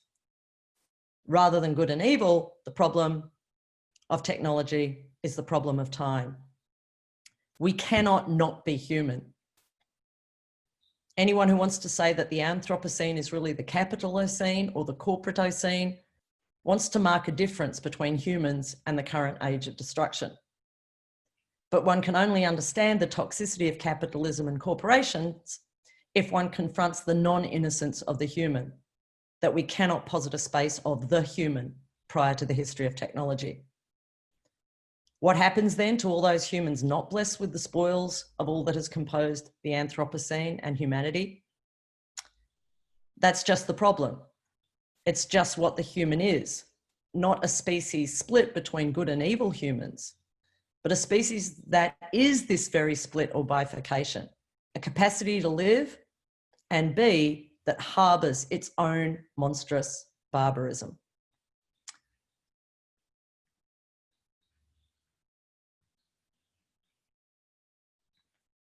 Technology, the technology of being a subject, does not have absolute value. It's in the midst of contamination. It's in the midst of experiencing the entropy that causes the unthinking nature of the Anthropocene, that the question of the techniques of time ultimately raises. There's one way to save the seeming humanism in Stiegler's corpus, and that would be to say that without dealing with our incapacity to think, we won't be able to save the planet. But I think that smuggling a Stiegler back into some ecological heaven misses the faithful infidelity of his corpus, because the problem is not saving ourselves and saving the world. The problem is rather taking hold of the pharmacon of the human seriously and recognizing a certain obscenity in the way it holds on to itself and working through that obscenity and infidelity to self is the only way in which one can remain faithful both to the corpus and the contamination that is the human. And I will close there. And thank you again for inviting me to speak in such company.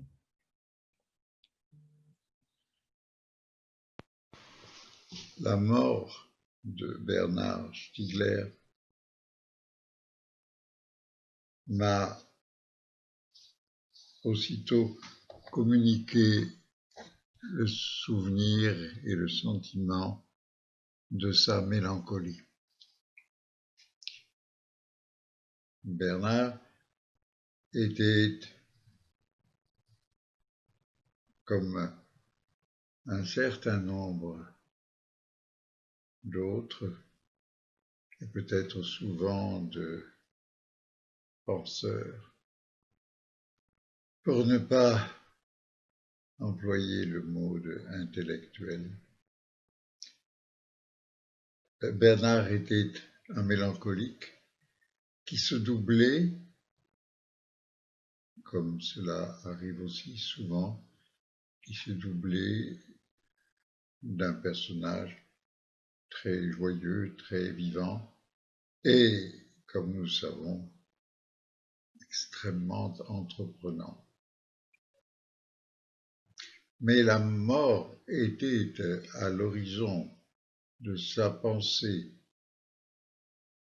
c'est-à-dire aussi forcément de toute son expérience, de son sentiment de la vie, de l'existence.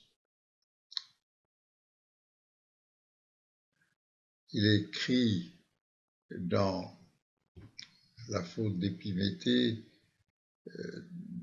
dans le début, dans le commencement de tout ce grand travail, il écrit « Tout sera donc venu avec le sentiment de la mort », ce qui veut dire à cet endroit de son texte que lorsqu'il reprend la généalogie chez Rousseau de l'humanité comme telle, de l'humanité comme sortant de l'animalité, comme devenant, comme le dit le contrat social, d'un animal stupide et borné, un être intelligent et un homme. Bernard est là en train de réécrire Rousseau, je dirais presque de le réinventer, sinon de le ressusciter pour, avec lui, mieux comprendre précisément que c'est le sentiment de la mort, le sentiment, c'est-à-dire à la fois, oui, la perception et la pensée et la représentation qui commande le passage de l'animalité à l'humanité. L'humanité, c'est la caractéristique de l'existant qui se sait promis à la mort est promis, une promesse qui, sans doute, n'est pas simplement une condamnation, qui est aussi la vérité de cette existence, la vérité précisément de son ex, de sa sortie de soi. Et ce que Bernard a passé son temps à analyser, c'est comment certains devenir contemporains de la technique, de l'autonomie de la technique, revient au fond à empêcher l'ex de l'existence, à empêcher l'existence d'être cette sortie de, même pas de soi, puisqu'il n'y a pas de soi derrière, et cette sortie de, cette projection vers A. Donc c'est cet écartement originaire, cet écartement de l'origine à elle-même. Pensez que Bernard reprenait de Derrida, par lequel et avec lequel il avait fait tout, on peut dire, l'essentiel de son chemin d'initiation philosophique. Ce qui veut dire aussi, dans son cas, peut-être pas seulement dans son cas, mais ce qui veut dire aussi de son chemin d'existence, de son chemin de vie. Car chez lui, même, la pensée et la vie auront été le plus intimement, vivement, fortement unis qu'il est possible de se représenter une pareille union.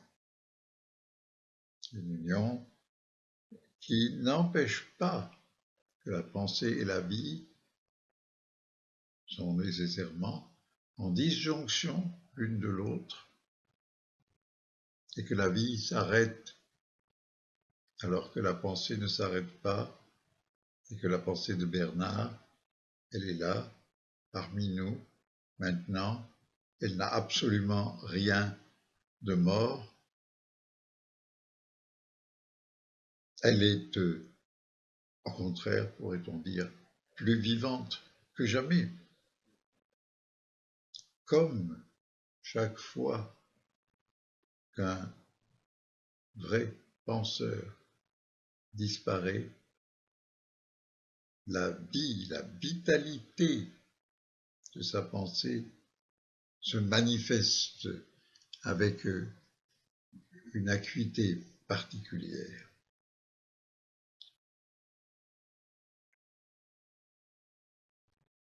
Donc, Bernard est quelqu'un qui faisait très vivement l'expérience de la mortalité comme condition de l'expérience humaine elle-même.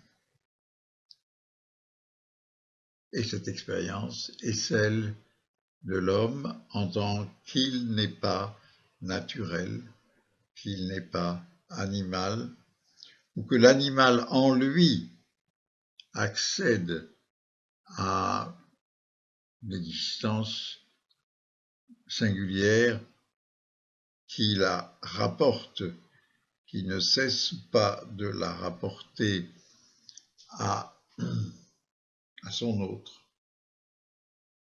qui est d'abord la mort.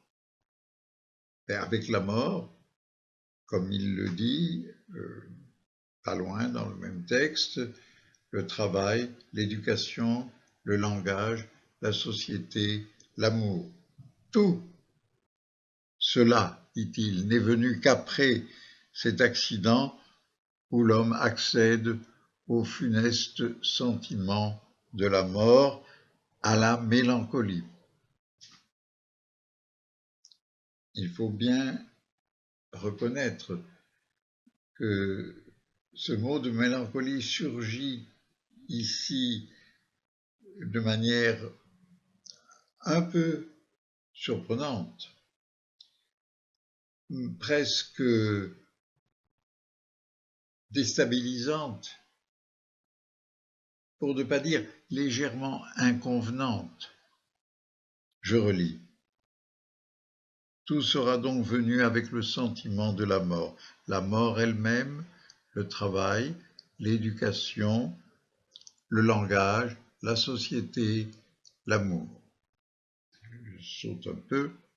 Tout cela n'est venu qu'après cet accident où l'homme accède au funeste sentiment de la mort, à la mélancolie. Accident où l'homme accède. Il joue avec les mots pour mieux faire sentir que ce qui est un accident du point de vue d'une logique,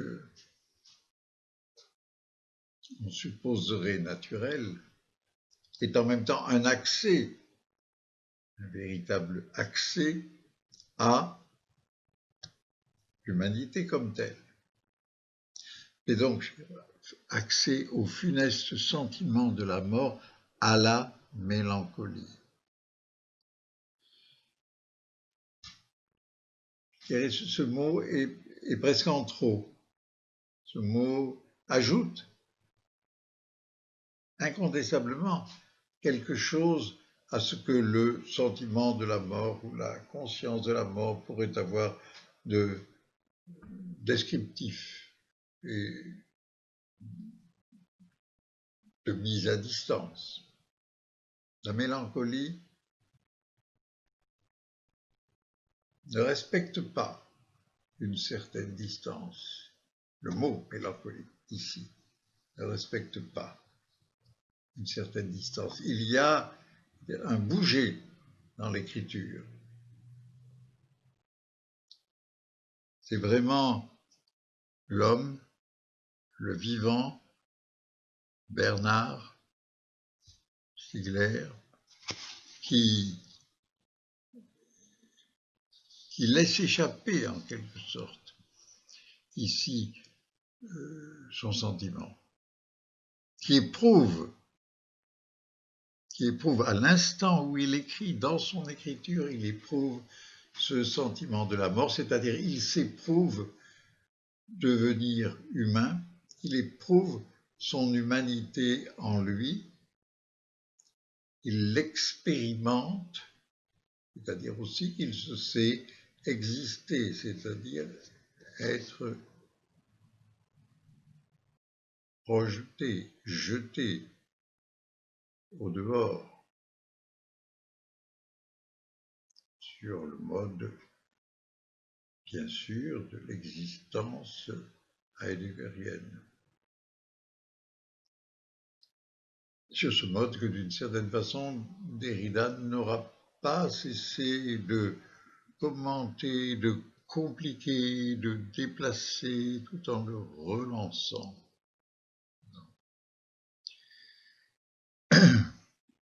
Bernard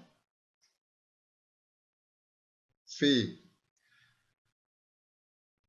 dans la naissance même de son projet philosophique, qui sera, comme on sait, vraiment le plus grand projet philosophique de la fin du XXe et du début du XXIe siècle, au sujet non pas de la technique comme objet, mais de la technique comme devenant au contraire le sujet de l'histoire humaine, c'est-à-dire peut-être le sujet de l'humanité elle-même. Au début, dans la naissance de ce projet, il éprouve la mélancolie. Et cette mélancolie cette mélancolie, il la qualifie même de funeste. C'est un funeste sentiment de la mort. Funeste, c'est ce qui condamne, en quelque sorte, au malheur. Et que la mort soit un malheur, il n'est absolument pas question, il n'est jamais nulle part question de le contester. Mais que ce malheur soit en même temps la condition de la vérité de l'humanité, et donc du sens, si on veut, de son existence, cela aussi, bien sûr, Bernard le sait, je dirais plutôt, la mélancolie le sait. La mélancolie le regrette et en même temps le reconnaît.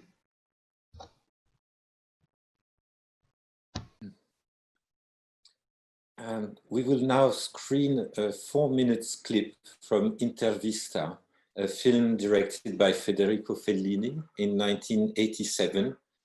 Bernard wrote several times about this scene. For example, in the 3rd volume of Techniques and Time, Cinematic Time and the Question of Malaise, from which I want to quote a few sentences by way of an introduction to this particularly moving moment you will see when Anita Ekberg and Marcello Mastroianni watched themselves 30 years earlier in a famous sequence of another film by Fellini, La Dolce Vita. Here is what Bernard wrote, I quote, "In Intervista, we see an actress watching herself, playing a character, and the scene's extreme tension results from its undecidability. Anita is appearing in a film by Fellini, but she is playing, watching herself, portraying a different character 30 years earlier in La Dolce Vita, and no viewer of the second film, Intervista, could escape being certain that as she watches the earlier film, watches her past life, her past youth, Anita cannot simply play watching herself without knowing that this is a matter of the quintessential performance, the most serious one of all, the first and the last engagement, the play of all plays. We know that what she is doing is no longer a simple portrayal, a pure performance any actor might be required to give to play this or that character, but the absolutely tragic staging of her own existence, insofar as that existence is passing by irremediably and forever, forever, except for what concerns this silvery image she has left on a reel of film, an image in which she has been preserved." End of quote. I will now share my screen and we will watch together this beautiful sequence. E ora, cari amici, col vostro permesso, vorrei esibirmi in un piccolo giochetto per onorare la nostra amatissima ospite. O bacchetta di Mandrake, il mio ordine è immediato. Fai tornare i bei tempi del passato.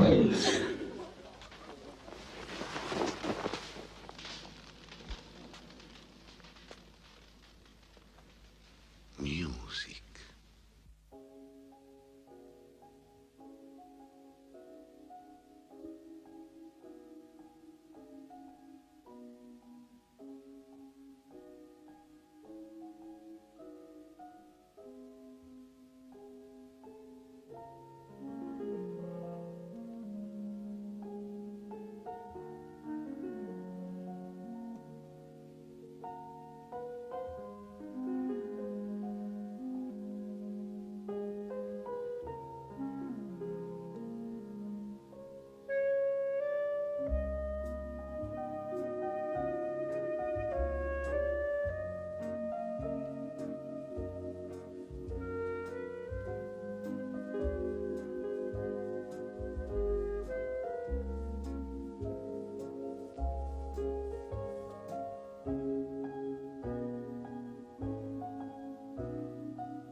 Ma chi sei tu? Sei una dea, la madre, il mare profondo, la casa. Sei Eva, la prima donna apparsa sulla terra. Quante domande ti vorrei fare ancora, Anita? Per esempio, che c'è in goccettino di grappa? Ma vaffanculo, Marcellino. Non mi fa ridere, mi si staccano i baffi. Però te lo do, ho bisogno anche io. Grazie.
Well, that clip gave me chills. So it's my pleasure now to introduce my dear friend and co-organizer, Peter Szendy. He too is an ami de la maison, having been a visiting professor at NYU and returned on many occasions to share his work with us in talks and seminars. Shortly after first learning the news of Bernard's passing from a text message sent to me by Shaj Mohan, I felt I immediately had to call and be in touch with Peter, who knew his work and Bernard himself so well. Peter and Stiegler crossed paths at ERCOM, but well before that, Peter was deeply immersed in Stiegler's work, particularly the writings on music, acoustics, and technology. And his own books, All Ears, The Aesthetics of Espionage, and Phantom Limbs on Musical Bodies are marked very much by Stiegler's ways of thinking. So I turn things over to him with all my gratitude. And by the way, do you have any schnapps? Thank you, Emily. I will talk about belatedness, echoing Kathy Chenoweth's moving remembrance this afternoon and her thoughts about downtime and eclipses. And I will also echo, in a way, Daniel Hoffman-Schwartz's remarks on jazz and speed. I see myself somewhere in the mid-90s on a date that I cannot pinpoint precisely in my memory, I see myself crossing the threshold of the beautiful residence, an architect's house, he said proudly, at 73 Rue de la Madeleine, in the small village of Meignelay, near Compiègne. I was invited to dinner at Bernard's, and I was terribly late. Coming from Paris, I had ended up getting lost while driving on the small country roads. I knew almost nothing about the author of a book I already admired, Techniques and Time. The first volume had recently appeared, and some articles which were to be of great importance to me, Programs of the Improbable, Short Circuits of the Unheard of, with its magnificent pages on Charlie Parker and the phonograph, or Electronic Instrument Making and the Pianist's Hand on the originary instrumentality of music. Driving fast, too fast, in an attempt to catch up, I let my arm hang out of the window with the exhilarating feeling that the air, this element, this milieu through which I was speeding, had become almost palpable, as he would later write in Acting Out. I quote him, "A hand placed outside the window during high-speed driving causes air to be perceived as liquid," end of quote. I was terribly late.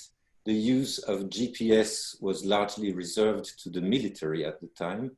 We were still on the threshold of this reticulated society that he was to describe in The Age of Disruption as, I quote, "based on smartphones and other embedded mobile devices, chips, sensors, GPS tags, cars, televisions, watches, clothing, and other prostheses, but also on new fixed and mobile terminals, urban territory becoming the infrastructure and architecture of constant mobility and constant connectivity," end of quote. Admittedly, I was a little scared as I accelerated so as not to arrive at his place in the night, but my speed did not have any common measure with the speed of data flow that he would later characterize as faster than lightning. This phrase is in italics in The Age of Disruption, as is so often the case when his words are driven by a sense of urgency. And it seems to me, as I reread them from the perspective of the memory of that evening, when I was racing towards the one I barely knew, it seems to me that these words literally tilted with their italics towards a future perfect, towards what had already happened, but was still to come. Bernard's writing in these moments, when it is both calculated and carried away, sometimes strikes me as disheveled, punctuated by words that also seem to poke their heads through the window of a speeding vehicle. Digital information, he continues in The Age of Disruption, circulates on fiber optic cables at up to 2/3 of light speed, quicker than Zeus's lightning bolt, which travels at only 100 million meters per second, 1/3 of the speed of light, end of quote. And this digital reticulation, he says, is what overtakes us. It is the reason why for us, it is always too late. The first time I went to his place then, I will have been late, terribly late, having no way of letting him know that I was. The first mobile phone plans for the general public date back to 1996 in France. And when I think back to it in the future perfect, I will have been, this tense is conjugated for me with the memory of the pages where Bernard speaks about it. The future perfect first appears in his work when he views and narrates this sequence that we just saw of Fellini's Intervista, which must have moved him so much. His emotion transpires with each sentence he writes. The sequence in which Marcello Mastroianni and Anita Ekberg, I quote Bernard, rewatch together 30 years later, the famous scene in La Dolce Vita, this sequence in which, through their eyes, writes Bernard, life sees itself dead. Youth and age are only possible for one who will be old, who was young, who is walking toward the end, end of quote. A year after disorientation, from which I just quoted the sentences that revolve or swirl around the tense of the future perfect and try to circumscribe it with disheveled italics. In 1997, Bernard accepted my invitation to speak at a conference that I was organizing at IRCAM on difference and the arts, de la différence des arts.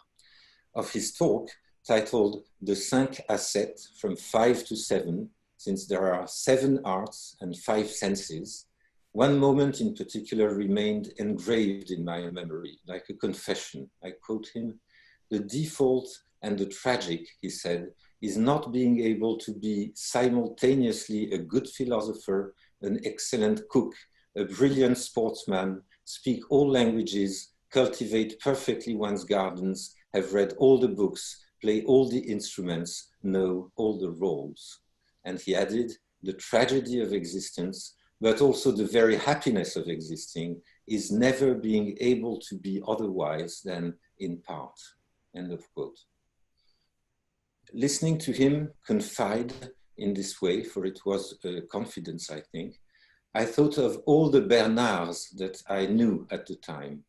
The cook for our dinner in Mignolet, the Deputy Director General of the National Audiovisual Institute of France, and who knows, perhaps I was already thinking of all those who were there, but whom I didn't know yet, in particular, the one for whom prison was the place of the philosophical vocation, as has been said a number of times today, a vocation that he locates precisely, I quote, "in the future anterior of an après-coup." This is a quotation from Acting Out, another confession, as if this tense, futur antérieur or future perfect, were the very time of philosophy. In his talk for the conference at IRCAM then, Bernard began to rewatch, to review or revise his viewings of and views on the sequence of Intervista. To those who listened to him, he said, I quote, "I must resume and deepen the analysis I offered of a scene from Fellini's L'Intervista." With his words, he screened it for us once again, this sequence to which he would get back again and again. In Cinematic Time and the Question of Malaise, he finally wrote, I quote, "Watching herself performing 30 years earlier, Anita must feel the future anterior, futur antérieur, or future perfect." End of quote. So it was not only philosophy, it was also the gaze that for Bernard had to be conjugated in this heterochronous tense or time that lags behind itself. In a fascinating prosopopeia that he staged in Symbolic Misery, it is painting itself that says so, painting in person as if he let it talk. I quote, "It," that is to say painting, says, "You have to come back and see me. If not, you will not see me. If not, you will never have seen me in the future anterior where always and only I stand and where you stand." End of quote. These words, these disheveled sentences that painting says to us who watch it and listen to him, they are, of course, in italics. Today, I am thinking of Bernard, of our friendship of a quarter of a century, of our plans to continue the seminar we dedicated together last June to Simondon's book, Imagination et Invention. I think of the words he wrote to me on February 8th when we were looking for a date for what will have been our last dialogue. I quote, "When and how could it happen, he asked me, this new commerce between the two friends we have been for a long time now. Ce nouveau commerce entre ces deux amis que nous sommes depuis longtemps maintenant." These words, I would like to be able to keep them and listen to them in a tense which is close to, but different from the future perfect. Grammarians generally call it future in the past. The example that my dictionary gives is roughly the following, though I'm slightly rewriting it. I quote, "He said, he would accompany me. To continue to hear the promise of Bernard's work, to continue to think with him, to listen to his voice and his words, there will need to be time. Appropriating a phrase that he was particularly fond of, it's a phrase that insists in everything he wrote, and it is the title of what should be the 7th and last volume of Techniques and Time, that is to say, Le défaut qu'il faut. We could say that il faut le temps qu'il faut. There needs to be the time that is lacking. Faut here is the homophonous form of the verb falloir and of the verb faillir. Il faut le temps qu'il faut. We want for the time that we want for reading Bernard, not only because his books, we know it, will continue to come. There will be no doubt many posthumous publications, but also because, as he writes in the preface to the new edition of La Technique et le Temps, some pages are difficult at first, d'un abord difficile. But where will we find this time that shrinks, as in Balzac's novel, The Magic Skin? Bernard was acutely aware of it when he wrote in 2004 in Symbolic Misery that, I quote, "The reader who still has the will and ability to read a work like Symbolic Misery is without doubt a representative of a social category that is currently very limited in size and on the path to extinction, it would seem, unless something extraordinary happens," end of quote. What will remain of the time for thought and questioning when what he described as a state of noetic exception is more and more prevalent when we find ourselves in the context of an ongoing disruption in the era of the Anthropocene, I quote, "doing research exceptionally and in a state of emergency." This horizon haunted his recent writings. In 2017, in The Age of Disruption, on one of those pages where the wind of italics blow, he asks, I quote, "How can we ensure that the possibility of questioning is not outstripped and overtaken?" Prix de vitesse. And his answer took the form of a disheveled vision with which the book ends, with italics insisting again, I quote, "To go faster than what goes twice as fast as lightning is, however, possible. And it is not just possible, it is the only possibility if the possible is what is fundamentally different from the probable," end of quote. The Age of Disruption concludes with the suggestion of a name, of a word for this possibility on the verge of the impossible. I quote again, "This possibility is precisely that of the bifurcation which moves infinitely faster than every trajectory pursued in becoming," end of quote. The time to think this bifurcation, how will we take it if what is at stake is taking, without being overtaken by what would have needed to be thought? His oeuvre is caught like none other in this noose that Bernard kept tightening and loosening at the same time, in this constriction or stricture. And it is the reason why he so often had recourse to the phrase prendre de vitesse, to overtake, that punctuates his writings with its imperious urgency from disorientation, where it is already a matter of going faster than speed, to the second volume of Qu'appelle-t-on penser, where it is a matter of thinking, caring about, penser, both with an A and an E, thinking, caring about speed in a state of emergency, end of quote.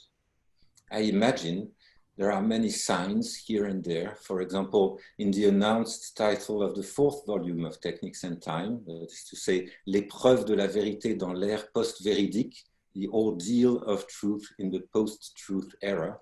I imagine that Bernard could have talked about truth itself in terms of speed. The post of post-truth, this frightful prefix that garnered popularity during the American presidential election in 2016, the post of post-truth should therefore be understood not in the sense of an era without truth, but in the sense of a deferral of truth by increasingly powerful technologies, so much so that it could turn out that truth will have been late too, and maybe so unfathomably late that it risks being impossible to catch up. In the introduction to Disorientation, Bernard warned against a substantialist understanding of speed. Speed in and of itself is nothing, he wrote. It is our experience of a difference in forces. And this is why, he added, deceleration remains a figure of speed, end of quote. What does it become today, this speed differential? This is the question that Bernard has left us with, the question that he ceaselessly elaborated and amplified under the sign of what he called a double redoubling. This major concept, introduced in Disorientation, I am tempted to summarize it in order to go faster now, with the image of a double chase between a who and a what. We could say between the human subject and the technical object, if we want to accelerate even more. It is a chase where the advance that essentially characterizes the technological prosthesis, Bernard will later call it exosomatization, becomes in its turn what makes anticipation possible. So it is by lagging behind the what that the who can be ahead of itself. Can it still be? And at the cost of what other belatedness, of what advance?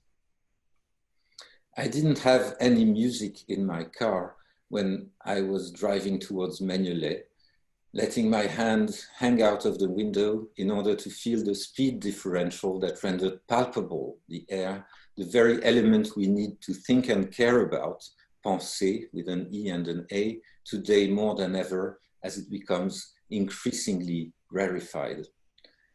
I might have chosen as a soundtrack one of the historical recordings of Charlie Parker, whom Bernard loved.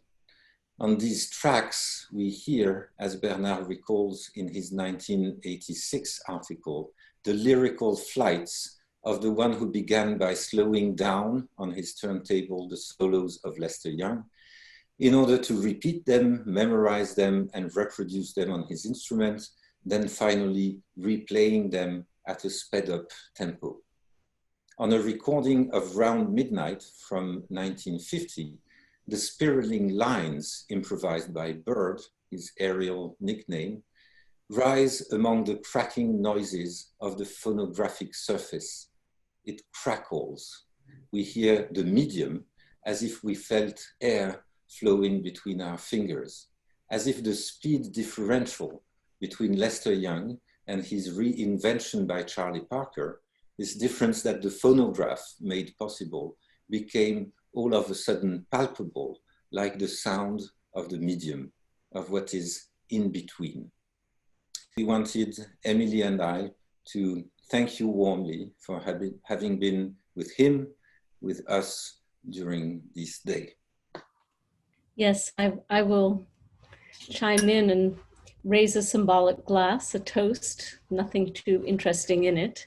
To thank the audience, to thank also our staff for hanging in there with us for a day that has been touching in terms of its timing. First, the timing that allowed people to converge in this bizarre Zoom space, but to have a chance to see each other, to listen to each other. There have been, as we've seen, some technical glitches that have occurred, some of them behind the scenes, some of them visible, as in my case, where I accidentally pressed the 911 number when I was trying to turn off my phone, and immediately got the police asking me if everything was okay. So this was a sign. But there were also other little traces of presence, the ways in which people's voices would become stronger and then fade out at certain moments. I detected a wonderful wisp of smoke when Shaj was speaking that sort of played and danced around and then disappeared, dissipated. All of these things were markers of a now, which are affected by these multiple temporalities and reminders that we're doing our best to assemble to honor Bernard's memory, to remember him together, and to create, as best we can, a sense of real community, which I know I need, and I will make the assumption that others do too. So once again, in his memory, and in thanks to everyone for, especially to the audience who has been part of this, but the least visible.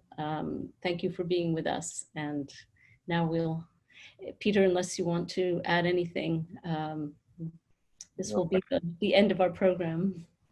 Thank you, Emily.